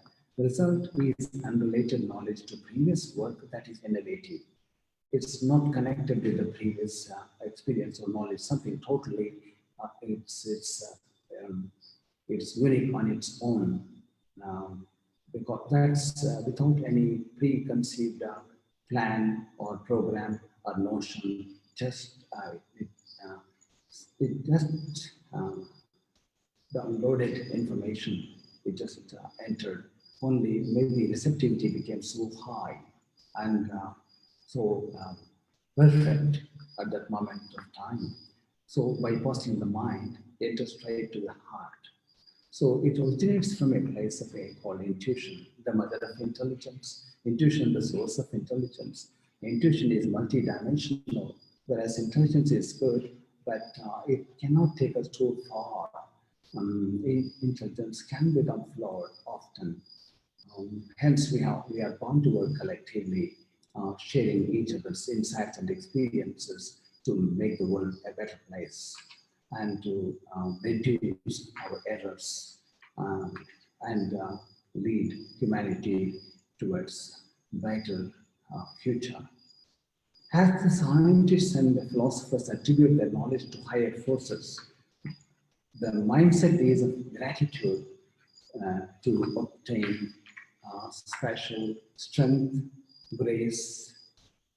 Gratitude is one of few noble qualities that will lead us to path of self-realization. Gratitude is such a noble quality. It brings everything that's essential for a person to ascend. It prepares us in full receptivity because you are soaked in such tender emotion. You're real human, and you become so compassionate, and you develop empathy. With empathy, you connect with trees, plants, and humans, and the forces in nature. Empathy, without empathy, comes from the hub of emotion. That's, of course, it is all related to the heart, one's heart. So that empathy helps us to develop telepathy. So if there's no empathy, we become dry humans, almost close to robots, biological robots. So emotion must be maintained. We should not blocking the emotion to flow out. It expresses itself so intuitively. It's like we are doing that moment of experiencing high tides of emotions. our bio-conscious magnetic field becomes so expanded all around us. People can sense it as soon as someone enters the field of bio-conscious magnetism. So that's all. It's again comes to subjective experience. There are this approach verifies what individuals are doing, provides clarity to the self and its direction and connection with our environment. It is for this reason East has anthropomorphized Earth. So in the early Vedic, just after Vedic period, in especially Indian part, now we call it India anyway, say that they were so confident and emotionally confident in full positivity and total receptivity, and they could communicate with the Earth, with planet Earth, and they would obtain results, something that has been communicated with. So, and that knowledge is provided to the person, to the seeker. That's incredible. They have never read before, they have never heard from anyone else, but that knowledge emerges with so much precision, and you can test it again and again in different circumstances and conditions, still stands the test of time. Amazing. So, with anyway, now we are going to the concluding part of today's my briefing on this topic. There are two ways to understand the world, either by splitting an atom or doing something collectively, universally, and cosmically. Intellect provides a narrow view of the world, and intuition is another facet of knowledge. Intuition is based on your feeling sense, the mother sense, the sense of all senses, and that's where intuition like unfolds. And if you can encourage that intuition, it will really grow. That's what the nutrient for intuition, gratitude, and allowing that to happen. And so that's quite a deep topic anyway on its own. So here I just want to touch upon this very in a glancing manner and then move forward. But we interpreted intuition as an alternative type of intelligence. This is a need for both microscopic and macroscopic ways of looking at the world, because we humans are in the middle, because we can really reduce ourselves to microscopic world, or we can really soar above the galaxies with our imagination and with our intuition, and we can really experience our greater presence in the world, not just being fleshy, organic atoms or just with our ego, but we have a role to play in the life of the universe, because we are so deeply connected with nature. Nature is within us as well as outside. If anything happens in nature and the atmosphere, something also happens in us, and vice versa. And so such deep connection we have in every organ of our body. A particular element is so well connected. For instance, it's believed and practiced and understood well in this culture in this part of the world. Moon, the full moon represents prana, and the sun represents the soul of souls of every living entity being. And Mars represents the blood of human. It goes on like this. And Jupiter, our planet, contributes to the organs, digestive system, and so forth. Anyway, reaching the concluding part, honoring the time that's allowed assigned. Thank you for understanding that. Very much. Now, I just want to say just a couple of sentences. I had the pleasure of reading some of the papers from the contributors to this conference and have shared my thoughts on the valuable work. Our paths may cross again in the future with some of you. I thank Tina and Cosmin in particular, and also others, for the opportunity you have provided to this evening. Thank you very much. Namaste.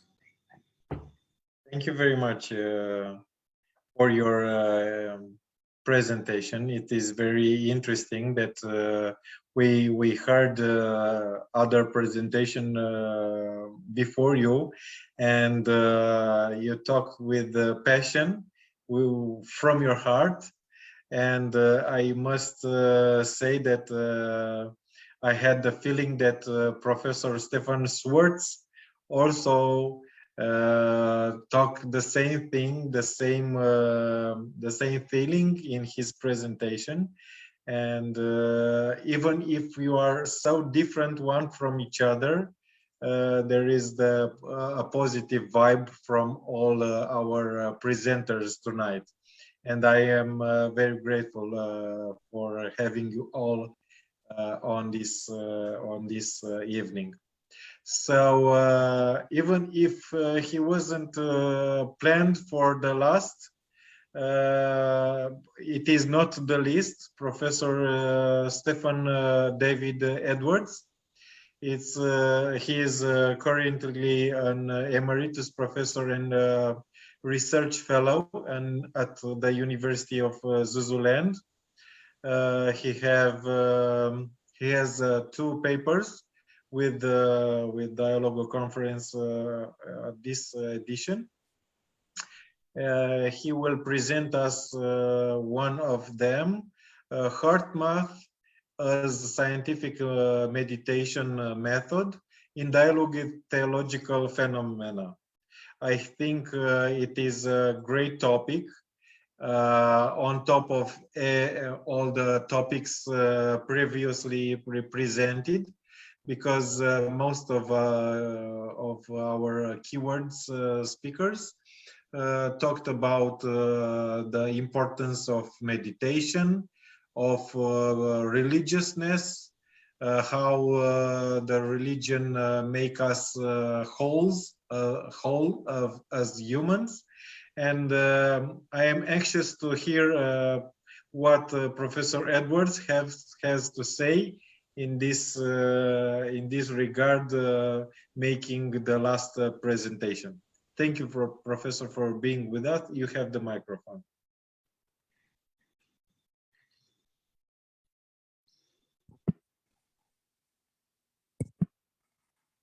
Thank you very much for inviting me, Tina and Cosmin, and for the communication with all of you. So thank you. I'm very grateful for that.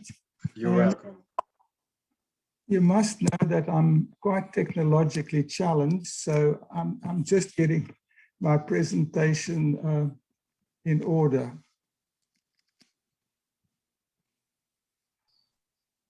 It seems to have gone to the wrong place, this one. Ah, there we are.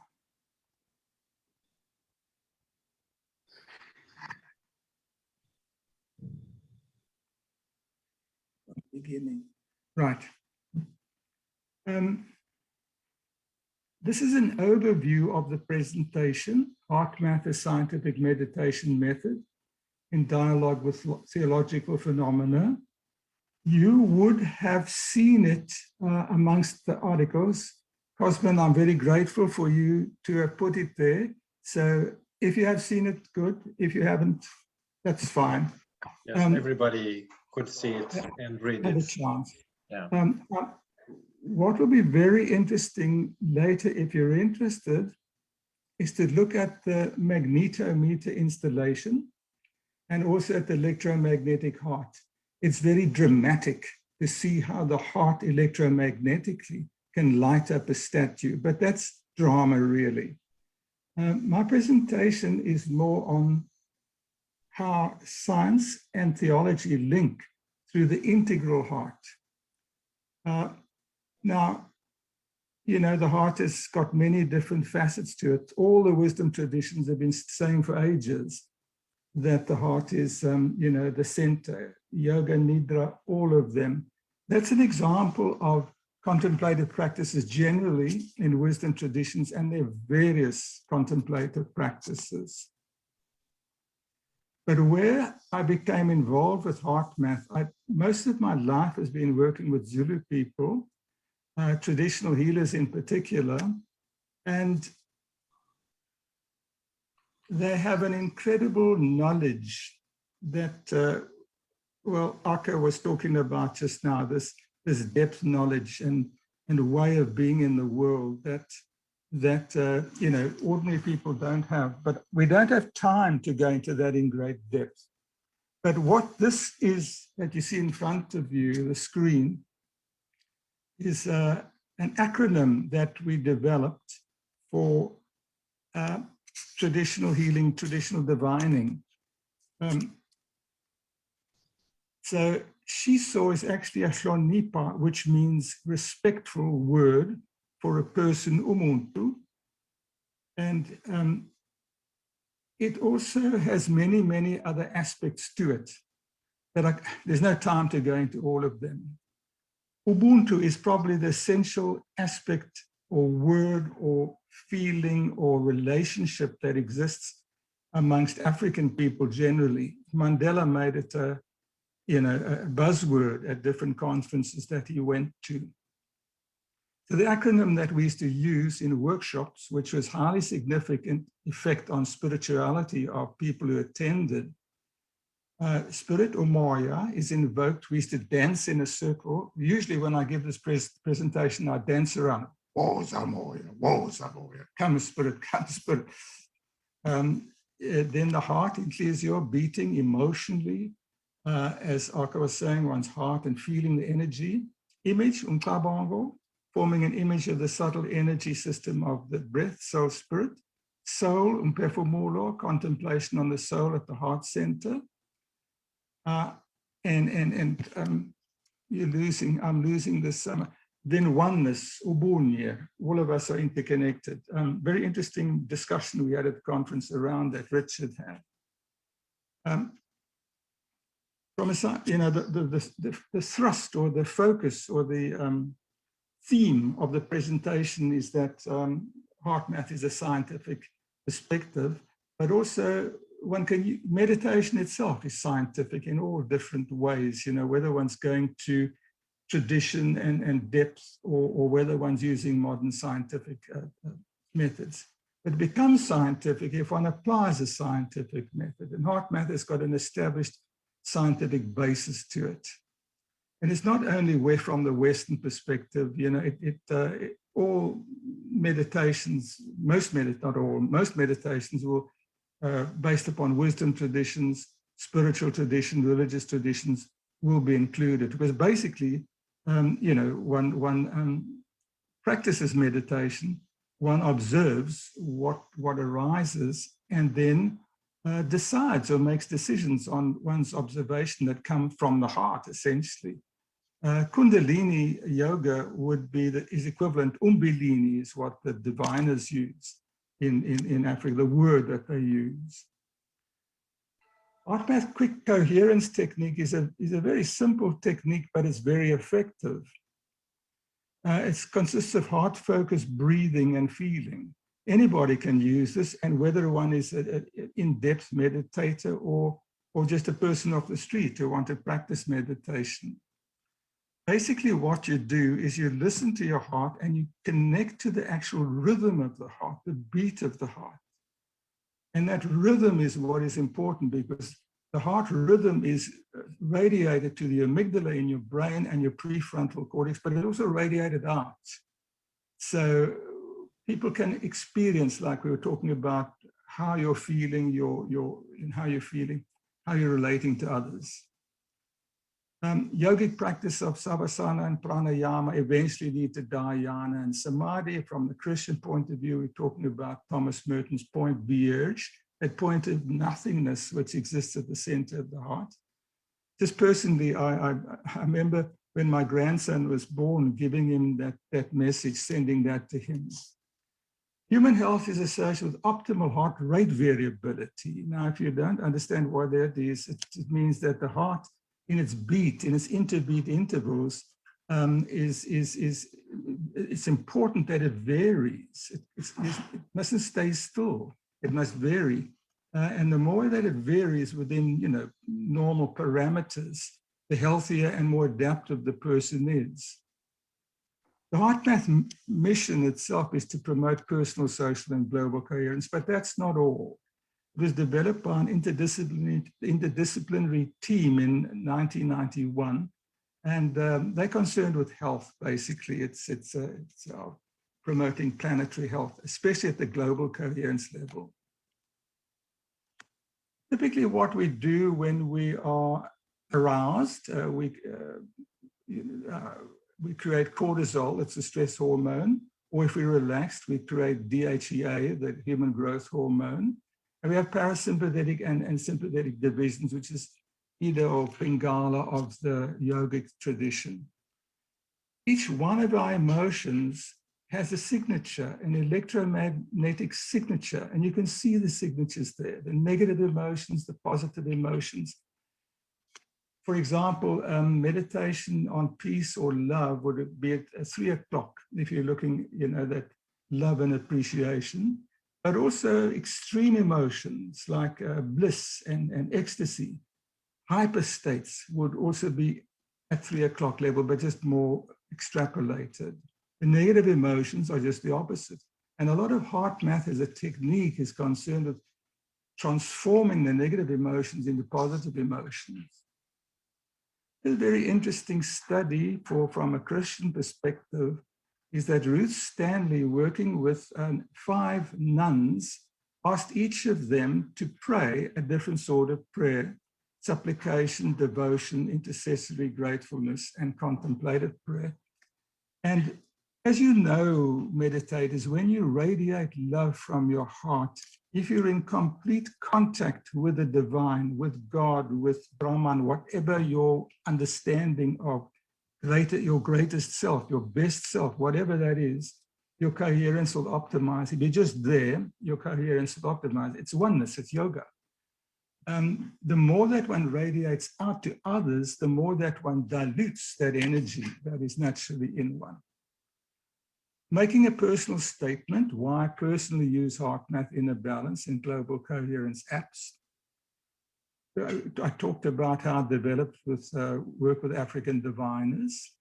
What was very interesting is that we established an African Global Coherence Initiative magnetometer at Bonamansi Game Reserve, which is in Shishui, the heart of Zululand, a week after my son's marriage. So a lot of personal meanings attached to it. It's the best, fastest, most inclusive scientific meditation, monitoring, and biofeedback system I know. Physiological changes occur within 5 minutes, that's within the body, but also we're relating all the time to our environment between people and the planetary field. It's what we feed the field with our love, with our care, that's really important, what matters in life. It complements all behavior, including contemplation, meditation, prayer. And I've spoken about directly feeding love. That's, what motivates me personally a lot into the global electromagnetic field. Also, it's not just a meditation, it complements, its heart rate variability is used by sportsmen, so it complements all sorts of physical activity and social activity.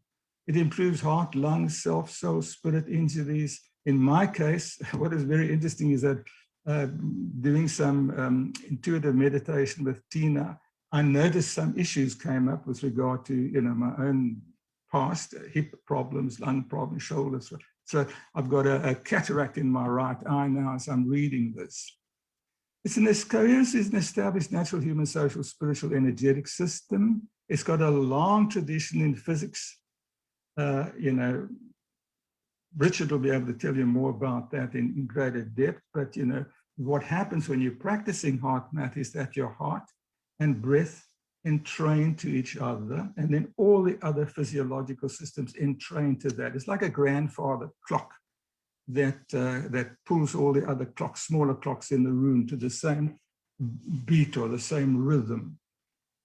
Global Coherence app harmonizes ecological relationships, planetary alignment, and the neurosphere, that's Teilhard de Chardin's work. Both assist in weathering the chaos. All of us, we're coherent and we're chaotic. That's we're in between, these different universes. It changes chaos into coherence, balance, harmony, healing, and health promotion. This is important that we follow this and get a sense of what actually happens. And you can see the different rhythms between appreciation and relaxation. Appreciation, you get that natural sine wave rhythm, and you get a peak in the power spectrum graph at between 0.05 and 0.15 hertz. So that's in between the sympathetic and parasympathetic nervous system, respectively. You can go longer, you can take longer breaths, and I've been practicing that in terms of global coherence to send out more love while we're going through all this, the chaos of COVID. That just shows, that graph shows you how quickly respiration, heart rate variability, and blood pressure rhythm all entrain with this quick coherence technique that we talked about. You see, they all become similar patterns. And from a social perspective, it's like a lot of people all rowing in a boat together, rowing at the same cadence, or when we're all singing together and singing from the same hymn book. There you can see the effect of the relationship between the magnetic pole of the Earth and the lines, flux lines, which are like guitar strings, which vibrate, and we connected to that. We connected to each other. Those are two human hearts together in coherent counseling.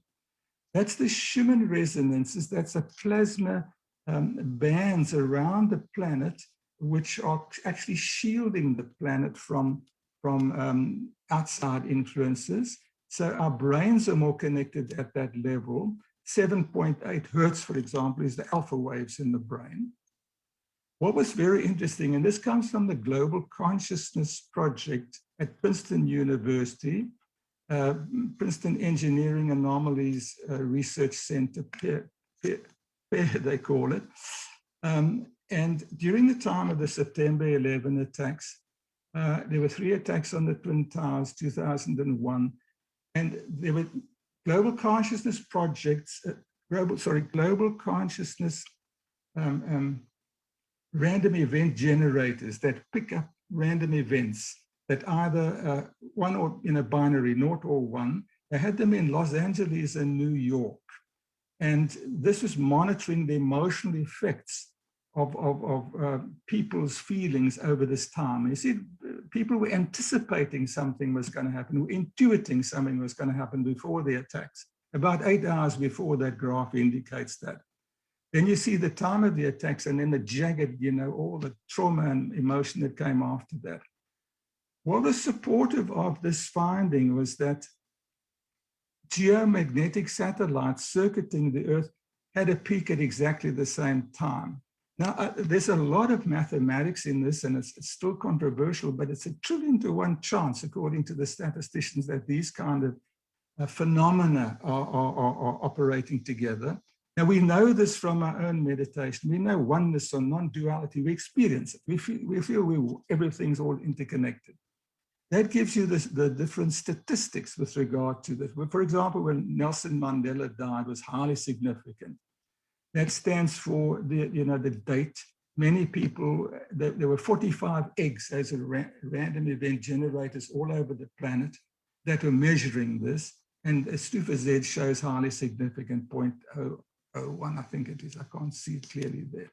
So they get a series of events that they evaluate, and then they check to see the significance in terms of the patterns. That's the actual pattern. You can see that blue line is P is 0.05. That's when it becomes significant, 5, equal 5 over 100 chance. And the red line indicates the emotion that is happening, the sympathy, the empathy, the pain, suffering when Nelson Mandela died. That happened. That's a climate and peace march too, and you get a similar pattern happening. So negative emotions obviously impact like the news does, but positive emotions are also, we need to work more on that in the future as a collective humanity. What's happened now? The transformation effect of contemplation, meditation, and prayer on coherence, consciousness, and behavior. So heart math science indicates that variables such as heart rhythm, slow breathing, intent is very big. You know, we know our consciousness intentionality is what the phenomenologists talked about.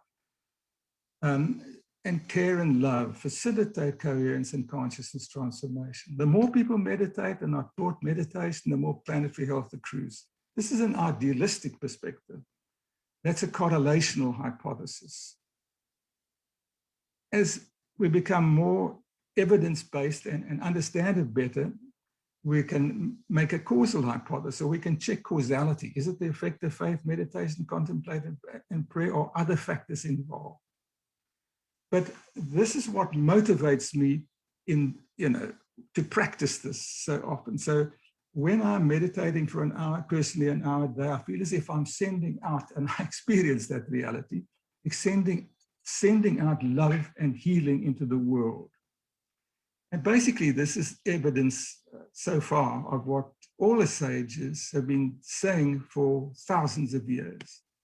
I think that's the end of my presentation. Let's see, Arca, I can't see anybody else. I must try and catch up now. Yeah, thank you very much, Professor Edwards, for interesting point of view and presentation.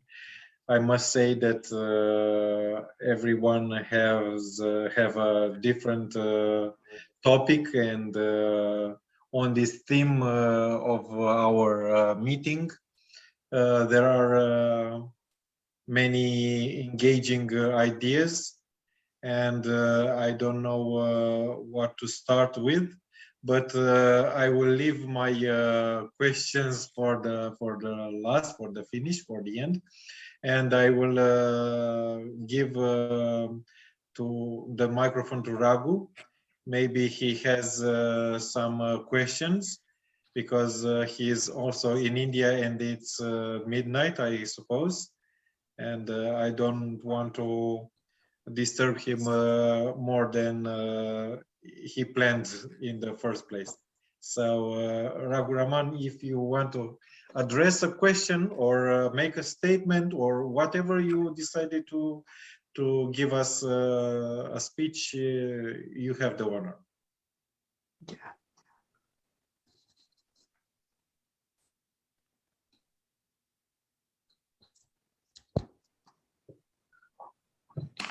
Thank you, Cosmin. You're welcome. Yeah. Good evening, everyone. I think we are in here in India. It's good night. In the midnight, we are already. And thank you for commenting my paper first. I think Richard commented me. Yeah, I think he reads completely my paper. When Cosmin read my paper, when Tina read my paper, I believe. Okay, thank you for commenting, first of all. I believe that I am only the stranger for this conference, and I am the new. All of you knew each other previously. I am the new one. So let me introduce myself to you. All of you are aware of my name. I live in Bangalore, nearer to Mr. Srinivas Sarkar. I think he lives in Mysore somewhere. I live in Bangalore, then the southern part of India.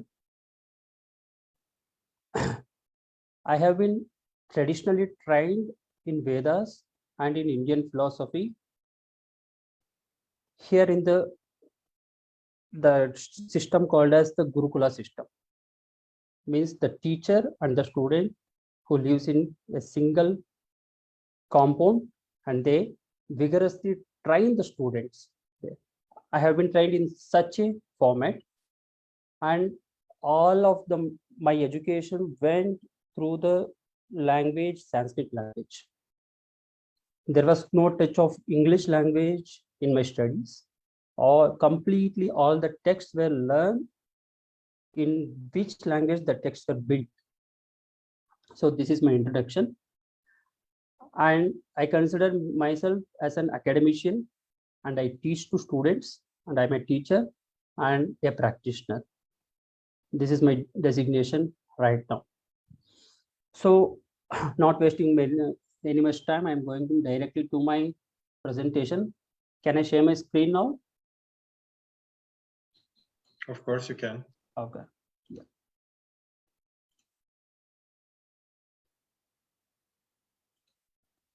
Yes. Yeah. My topic is the relation between the consciousness and the phenomenal world, and a metaphysical understanding in the view of the Advaitic Vedanta, which is my specialization. So I thought this will be a good subject to attend.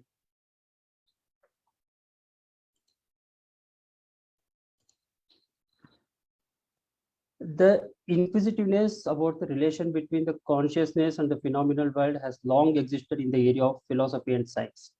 This is not a new chapter or a new topic which I am going to attend. It has been long existed. So I was trying just to interpret it from the view of Advaita. The same subject has been understood by philosophy subjectively. The science tries to understand it materially. That's where the difference belongs. One part of the topic, one part tries to understand it subjectively, whereas the other tries to understand it materially. Here where the difference comes. So where do I get the information, or from where do I get the knowledge about the relation between the consciousness and the phenomenal world? As it is, I am going to interpret it on my self-knowledge or my self-experience, or I am going to take the support of any texts or any teachers or any spiritual gurus or any one of them. First of all, I would try to tell the Advaitic tenet, which are the essence of the Upanishads, assured that they logically defend the Upanishadic tenet. Many of you are aware that the Advaitic tenet was composed by Shankara. Shankara was not the first to compose the Advaitic tenet. He was just giving a format or a logical shape to the Upanishadic explanations. And these Upanishads are one of the greatest gifts to the mankind, and they play an important role in elaborating every possible thing that we see around us. And why we consider, why here consider the Upanishads are the major or the main role in the Indian philosophy? Because the Upanishads or the Vedas are not written by any person with his intellect. So that is the different topic of discussion and a different topic of interest. But we consider Upanishads are not prepared by any person with his intellect. So the need of spirituality was the next step in my paper. One may be religious or non-religious, or one may be a secular, but one day or the other, one will be spiritual. Secular people believe that they are not religious, they are non-religious, and they will never be spiritual. But I strongly believe that every being in the universe is a spiritual. I have explained this thing in my paper with an example. Every living being wants to sleep without any disturbance. So when we sleep or when we go into deep sleep, where are we going? What are we feeling? And we have an experience after a good sleep that I had a good sleep. I did not feel anything. I did not knew anything. This is the feeling we feel after having a good sleep. An example I will give: a bird tied by a cord initially flies in all possible directions, and then attaining no rest anywhere, settles down at a place where it is bound, even in the mind, after flying in every possible direction and finding no rest anywhere, settles down in the soul or the consciousness, one's own destiny. So we believe ourselves as a religious, we believe ourselves as a spiritual or not, that does not matter. But unknowingly or knowingly, every living being in the world is definitely a spiritual. That's what I believe. And coming to the religious point, this religion or the religion which preaches the rituals or anything, it should be used as a tool to achieve our spiritual wellness. The question arises, question may arise, why the spiritual wellness? Spiritual wellness is the ultimate goal of every being in the universe. So the religion should be used as a tool to achieve our spiritual wellness. This is my assertion in this. And I have explained by this one. Unknowingly or knowingly, we meet our spirit, our soul every day, and it is our duty to enrich our inner soul for our spiritual wellness. To attain the spiritual wellness, we should enrich our inner soul. To enriching inner soul is possible or not, the next question arises. To enrich our inner soul, at the first stage, we should theoretically analyze the phenomenal world which we see in front of us.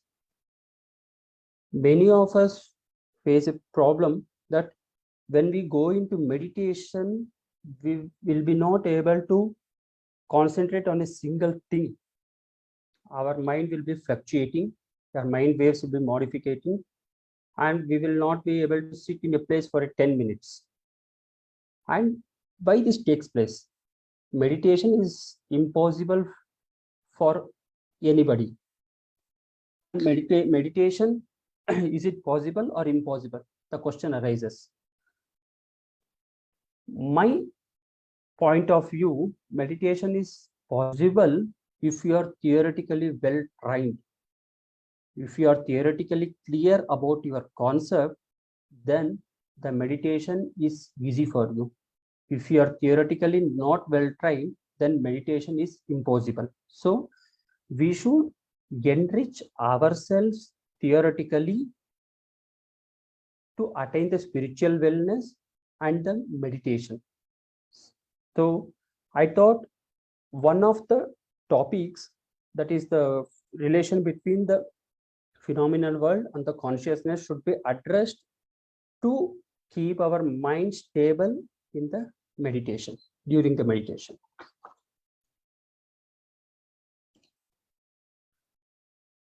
We have a text here named as the Drigdrishya Viveka. The name of the text is Drigdrishya Viveka, means the difference between consciousness and the world. The world we see is perceived by the sense organs. So at that stage, initial stage, the sense organs become perceiver and the world becomes perceived. Let us go to the next stage. Even the sense organs are perceived by the mind. At that stage, sense organs becomes perceived and mind becomes the perceiver. Even the mind is also perceived by something. So the mind becomes perceived and the consciousness becomes perceiver. The consciousness is the ultimate perceiver and it never be perceived and it can never be perceived. Why it can never be perceived, it is explained in my paper detailedly. Because of the time, I'm not going to explain that one here. So the next question is, what is the cause of appearance of the phenomenal world? The consciousness which is never perceived is above all the causal relations, because the consciousness is the ultimate thing, and with the help of consciousness we perceive the world, so it is above all the causal relations. And for the cause of phenomenal world, the Advaitic tenet postulates Maya or the ignorance or the nascence as the cause of appearance of the universe. So these sense organs, mind, and the world are insentient. We are all aware of this. But the consciousness is self-luminous and is not insentient.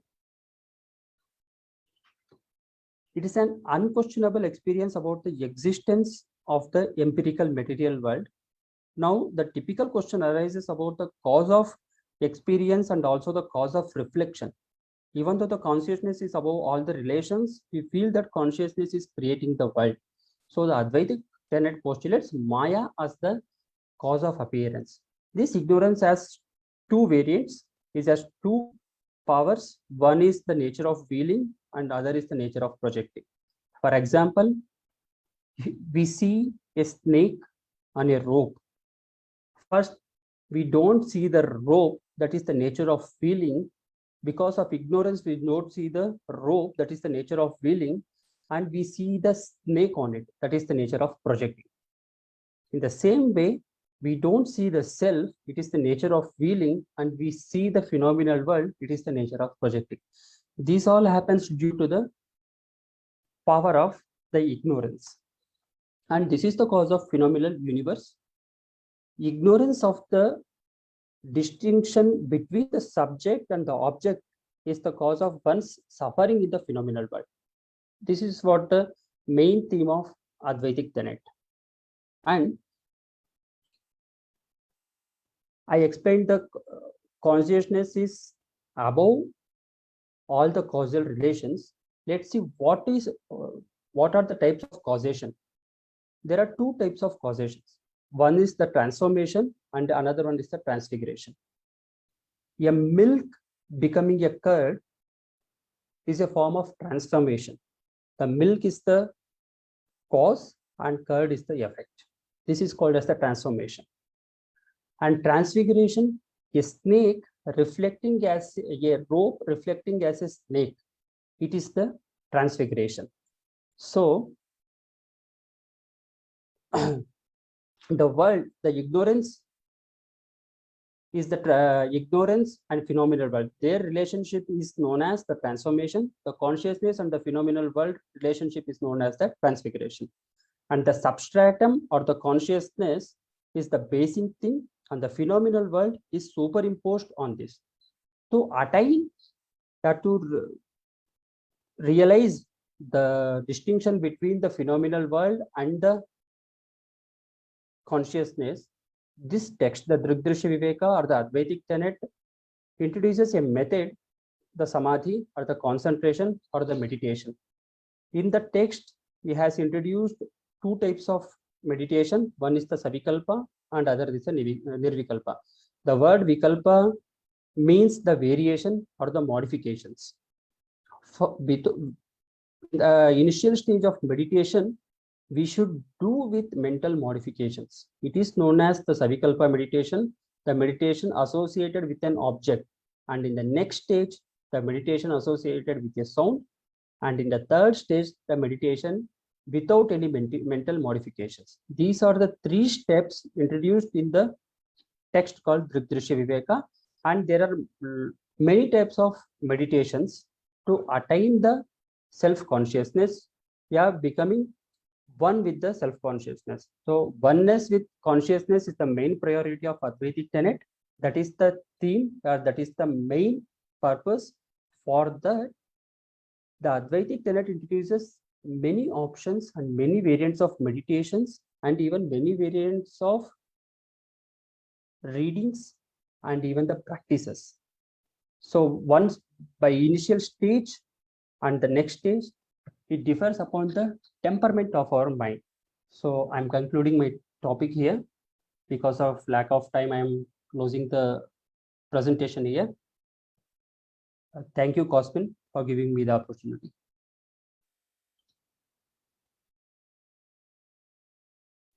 Thank you very much, Raghu, for your presentation and for making more clear for everyone that couldn't read your paper.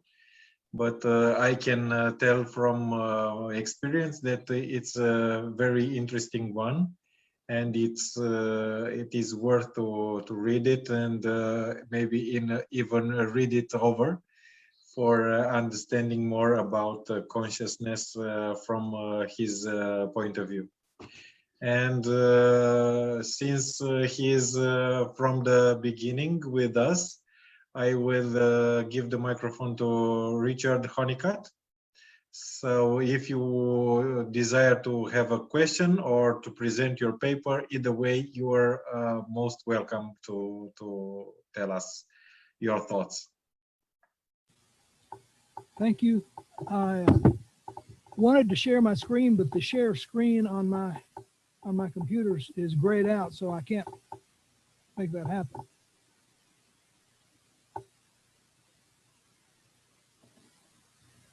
In the absence of being able to share the screen, I will try to describe something that I think you are able to share your screen. Okay, so I'm not sure how to do it because the thing that says share screen is grayed out, and when I click on it, no, you are allowed to share anything you want. Just press the share screen and choose one of the application you have opened already. when I press the share screen, nothing happens because it's grayed out. I've never had Zoom do this to me before. I'm not sure what's not right at my end. So everyone else before you could share their screen, so that right cannot have a problem with that. So it must be in my installation of Zoom or something. At any rate, so I'll go ahead and try to talk without an illustration. The one thing that I think is... You can give it to me and I will share if you want to. Okay, I sent a copy of that PowerPoint to Anton. I don't know whether you have access to that or not.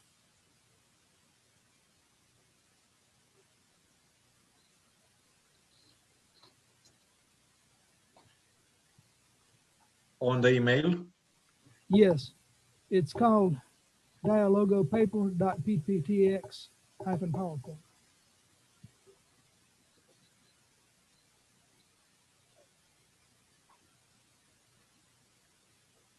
It was 3 or 4 days ago. Yeah, I will try to find out.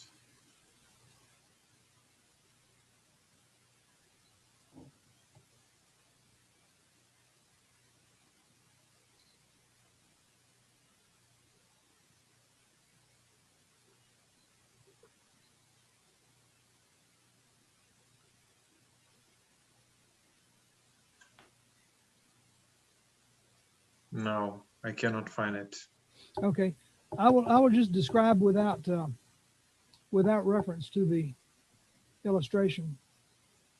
The thing that I wanted to mention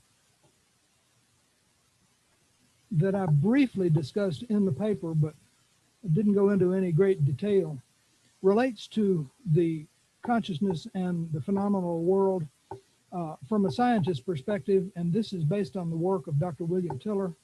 Dr. Tiller was a crystallographer. That is the most mathematically demanding part of physics. He was a professor and later a professor emeritus at Stanford University. And after he retired, he changed the focus of his work to study consciousness. And he was trying to figure out how to deal with the ideas of different consciousness maps. There is the, some people talk in terms of the conscious mind, the subconscious mind, the superconscious mind. Other people talk in terms of minds, emotions, and pure consciousness. And there are different ways of describing that. Ken Wilber has a consciousness map. Amit Goswami has a consciousness map. there's one that I have found in references. So I shared your PPT. Okay, good. Let me go back to that. Yeah. What slide Okay, do you yeah. want?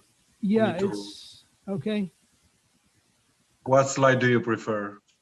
Let me. I don't know the number. Just scroll down and I'll stop you.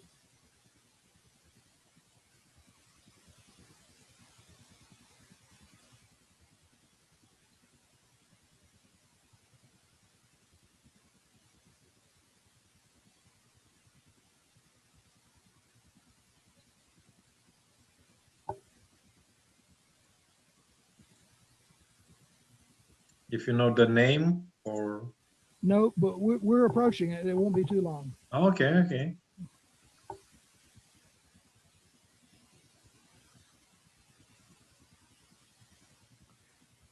It's about number 20. 20? Yes. Okay. Okay, this is Dr. Tiller's concept, and it's related to mathematical concepts of different numbers of dimensions. And okay, it went back to Sorry. there we go. Okay. Our normal four-dimensional concept of three geometric dimensions and a time dimensions are what he refers to as the D space. There is also an R space, he says, which is another four-dimensional construct that is related to the D space in a reflective sort of way. That's where the R comes from. That's not the word he uses, but that's what comes to mind. So it's related very much in the same way that electricity and magnetism are related in physics, that they are duals of each other. And in many ways, mathematically, if you look at an equation for something involving the electric field, and you look at the same equation involving the magnetic field, you see absolute parallels with just one or two small differences. And the D space and the R space are two different ways of approaching those, and they can influence each other through a communicating particle that he has called the deltron. Those are embedded in a nine-dimensional emotion space. So it has the four-dimensional R space, the four-dimensional D space, that's 8, and then emotions. That's the 9 space. All of that is part of mind. It's within the 10-dimensional mind space. And all of the whole pink decagon there is within the 11-dimensional consciousness space. Now,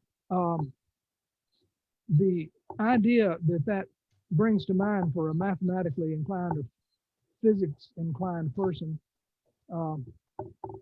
gives some concept of how we can think of science within consciousness, to use Amit Goswami's term. If we think of, rather than thinking in the terms that we have been using for many, many years, at least in the Western world, of the physical world being primary, and a lot of this goes back to Aristotle, who used the concept of substance as being basic. But by substance, he did not mean what we mean by substance. He meant the basic stuff of something. So emotion, in his thinking, would have a substance. There was a great debate in Christianity over whether the Son and the Father were of the same substance or similar substance, and it led to the first great split in the church. And we seem to have gone back to a different slide. But at any rate,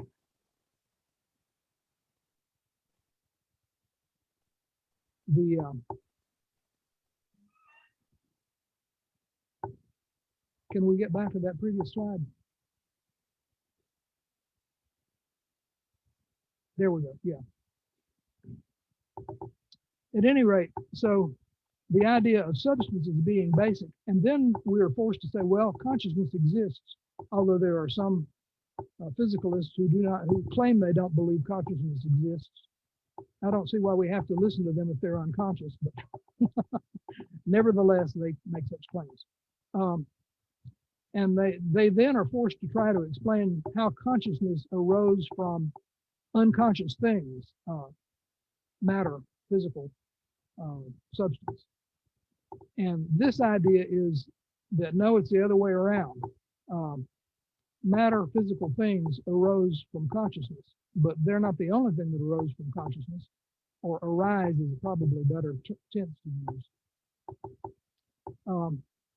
So this idea of harmonizing consciousness and material substance is helpful to me from my perspective as having been originally trained as a physicist, because it seems to turn things around. There is a question that people sometimes ask when they're talking about the consciousness of animals, so lower animals such as dogs and cats and so forth. And the question that they ask is, do dogs have consciousness?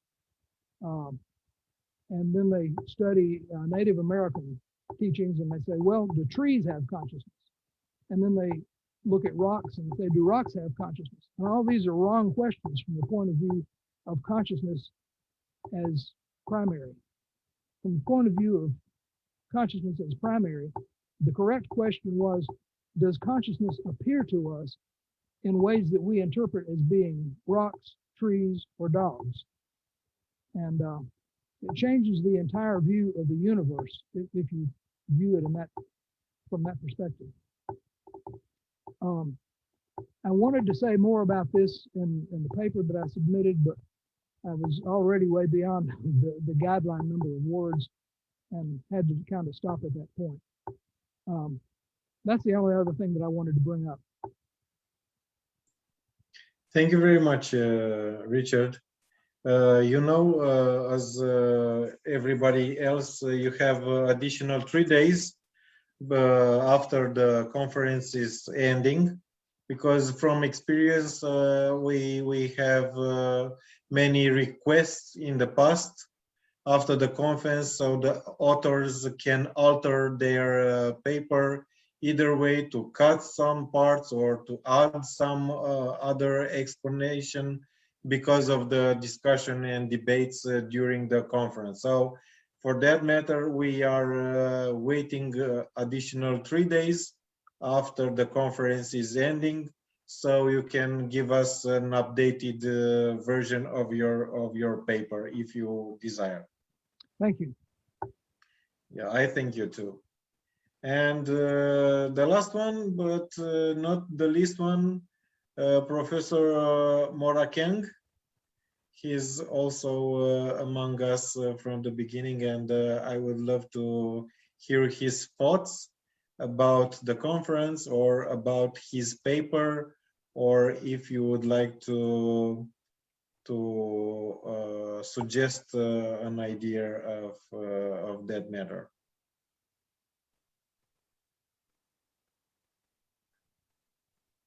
You need to open your microphone, Lebaka. Okay, now. Yeah. Yes, can you hear me? Yeah, we can. Yeah.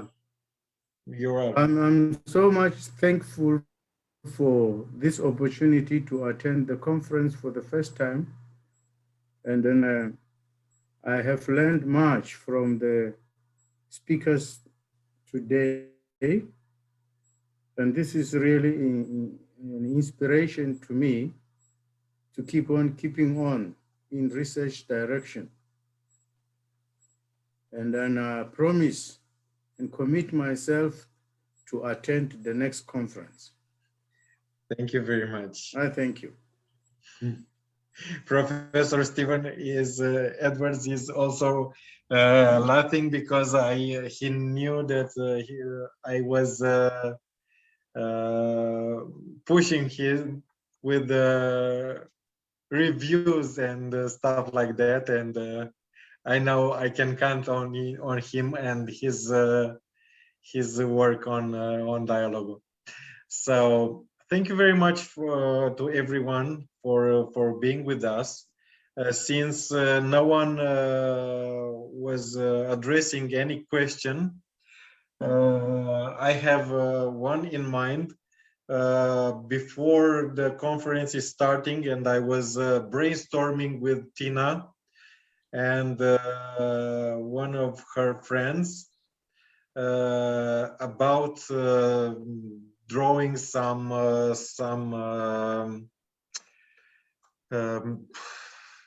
overlooking ideas in this conference, because of the topic is very narrow, as I mentioned before, and because of this narrowing, it's very challenging to have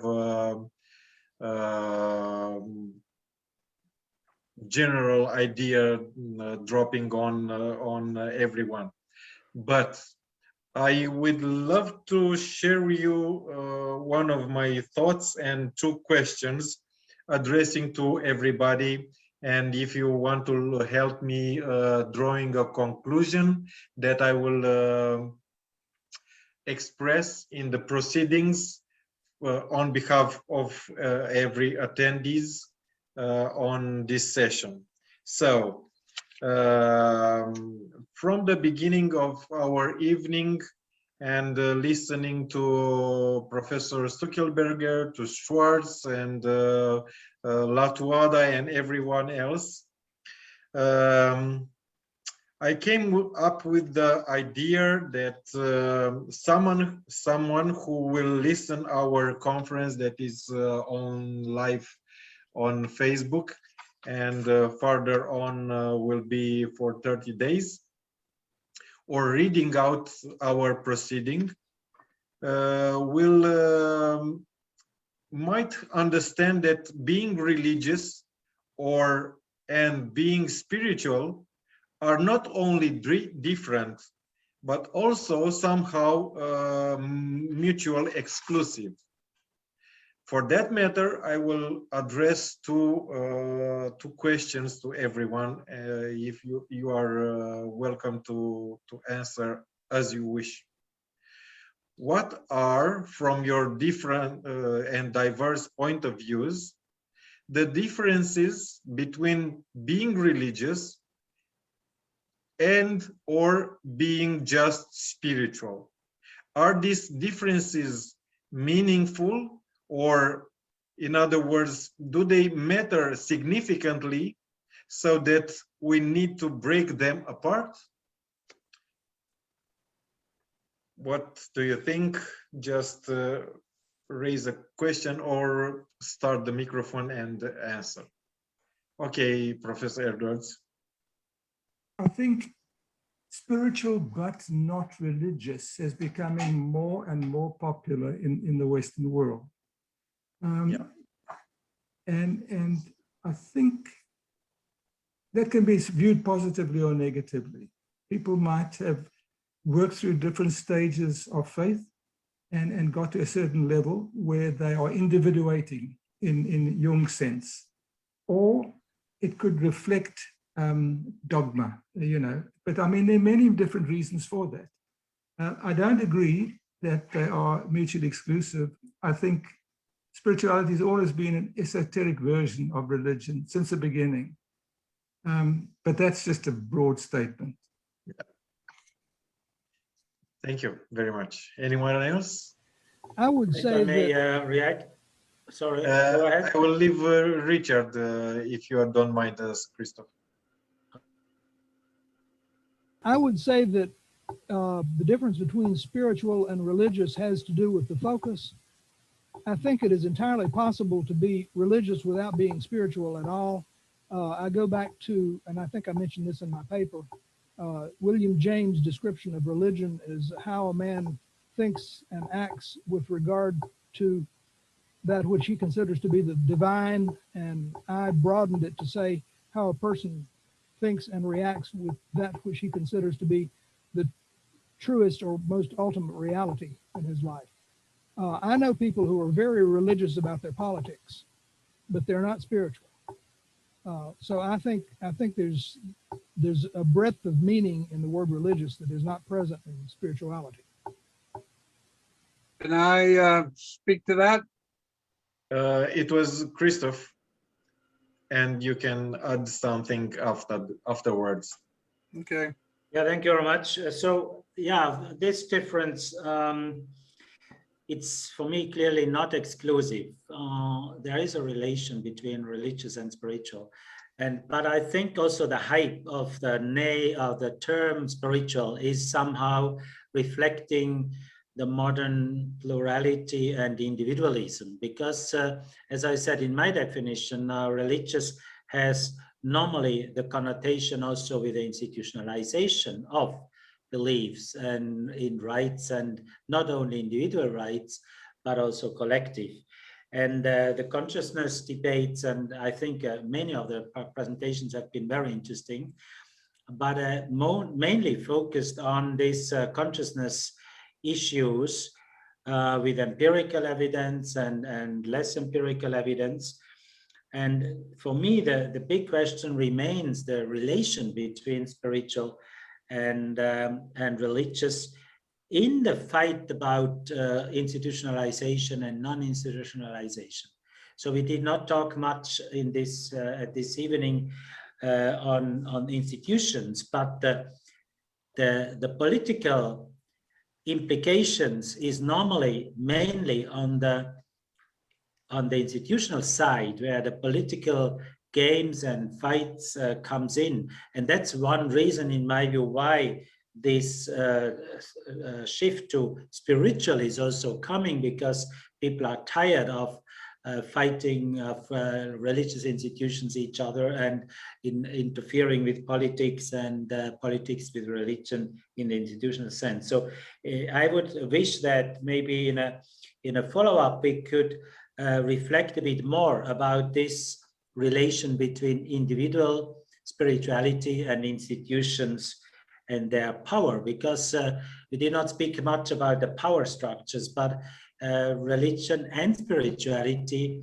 and secular or irreligious have always a huge power component. Thank you. Okay, thank you very much. Professor Schwartz, you wanted to add something? Yes, I would say to you that religions are intellectual constructs that arise mediated by culture from individuals who have non-local consciousness experiences. Spirituality is a term which has been linked to religion, but what it is really addressing is the idea of having an experience of non-local consciousness. And out of that experience, you then analyze it and you talk about it. And if you are charismatic enough, people listen to you and they start writing it down, and it gets modulated by the culture and becomes an enormously complex construct, which is linked to but independent of the actual non-local consciousness experience. If you look at religions across all of human history, and even going back where the presentation that was made about the Paleolithic, what you see repeatedly is that people develop this ability to attain and sustain intention-focused awareness through some form of meditation, and there are many forms. Religions indicate that there's the form, but in fact, they're clearly over on the evidence. Again, I'm an experimentalist, so I'm not a philosopher or a theoretician. Everything I think about this and study about it is based on experimental evidence. What you discover is that across the totality of human cultures, the same kinds of experiences occur, and that's what we call spiritual. The out of that comes constructs of interpretation and analysis, and that's what we call religion. Thank you very much. Raghu, would like to say something? Tina, I would love to hear your thoughts, but I need you at the last one, because you are helping me with the drawing conclusion of all this evening. Thank you very much. Thank you. Yeah, I strongly believe that the religion is a tool, and we should have a religion to achieve our spirituality, because the spirituality is a new world for every being. Like a child is born, and a child needs a mother and a father for guidance until some age. In the same way, the religion should be with us to attain the spiritual goal. This is my assertion. Okay. Unless the religion should not dictate anybody, the religion should guide for our main goal or the end task. This is my assertion, and religion is must for our spiritual wellness. Thank you very much. So now, Tina, you can draw the conclusion of everything. You have one. Cosmin, to draw the conclusion of everyone, I think we've all been looking at a little bit of an elephant that really none of us can see the whole picture. Yeah, of course. But it is a great one. It is a group. You know, it's tremendous. And I think there, as we've come from different perspectives, anybody listening to us, I don't know what our Facebook viewers are going to think about us, because the diversity is so great that maybe they've never contemplated it from more the scientific point of view, which we're inclined to talk about it from our own personal perspectives and all are in the same room, which normally doesn't happen. Yeah. So I think this is also an opportunity to let people know the very many different views on spirituality. Just one thing apropos to your last question, also Raghu's answer, you know, when we children, I think one of the aspects, we do have to develop an ego in this life, because if we don't develop an ego, we haven't got anything to humble in the end when we're on the spiritual path. And I think maybe religion in that aspect supports the person in this first stage of their existence before they really want to start a deep investigation inside. And when they begin a deep investigation inside, they begin to find the common things mentioned in all the religions. And I think that's the beauty of the spiritual path. You know, we can recognize differences, and we can recognize similarities, and we can be respectful of others. Yes, of course. It's a nice conclusion. And I hope that through this endeavor we are building with each event we have on Dialogo, I hope that through this large number of volumes and also huge amount of ideas, findings, and beliefs, either in science, either in religion or spiritual, or just in research, we are all summing up. I am confident that our readers will benefit from them, as we are all also individually benefit from these gatherings we are having and sharing with you. Personally, I am improving myself with each conference, with each encounter I have with all of you, or each of you.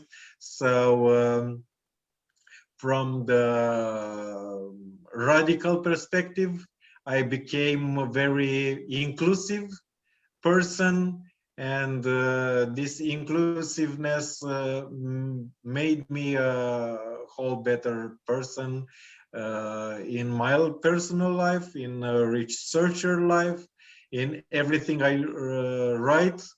And I thank you all for having some thoughts about my writings and my ideas. I would love to have more of your perspective on that, but we have only left one day more for discussions. So enjoy the rest of the conference, and in 3 weeks from now we will have the proceedings published, and every one of you that couldn't give us a word version of your paper, of your presentation, please do that in the couple of days, and we can build up the proceeding volume and publish afterwards.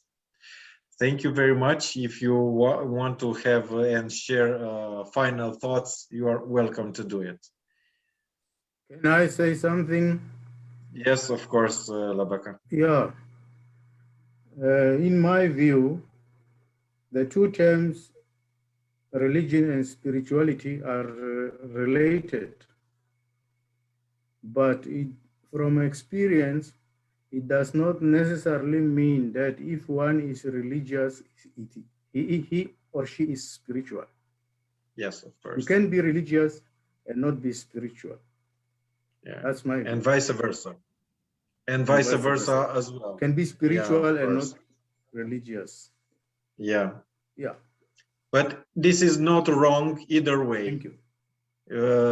From my point of view, you can be either or none, or just one of them, without being offensive to someone or being wrong from another point of view. If we are improving ourselves, we will come to understand everyone. And as I am Christian Orthodox and a very very good believer, I suppose, and I am entrusting my life and everything I do in God's will and capable hands, and I am sure that nothing happens without a reason. That I am also grateful for being with you tonight. This is also very meaningful, and no doubt about that. Thank you very much for joining us, for joining me. Hello, everyone, and hope to seeing you again with other warm and very welcoming thoughts. Thank you for all your efforts. You are on my prayers tomorrow. Thank you, Cosmin, and thank you everybody for attending. It's been a beautiful conference. Yeah, it is. It is, Tina. Thank you for having this idea. Yeah. Okay. See you next time. Bye bye, everyone.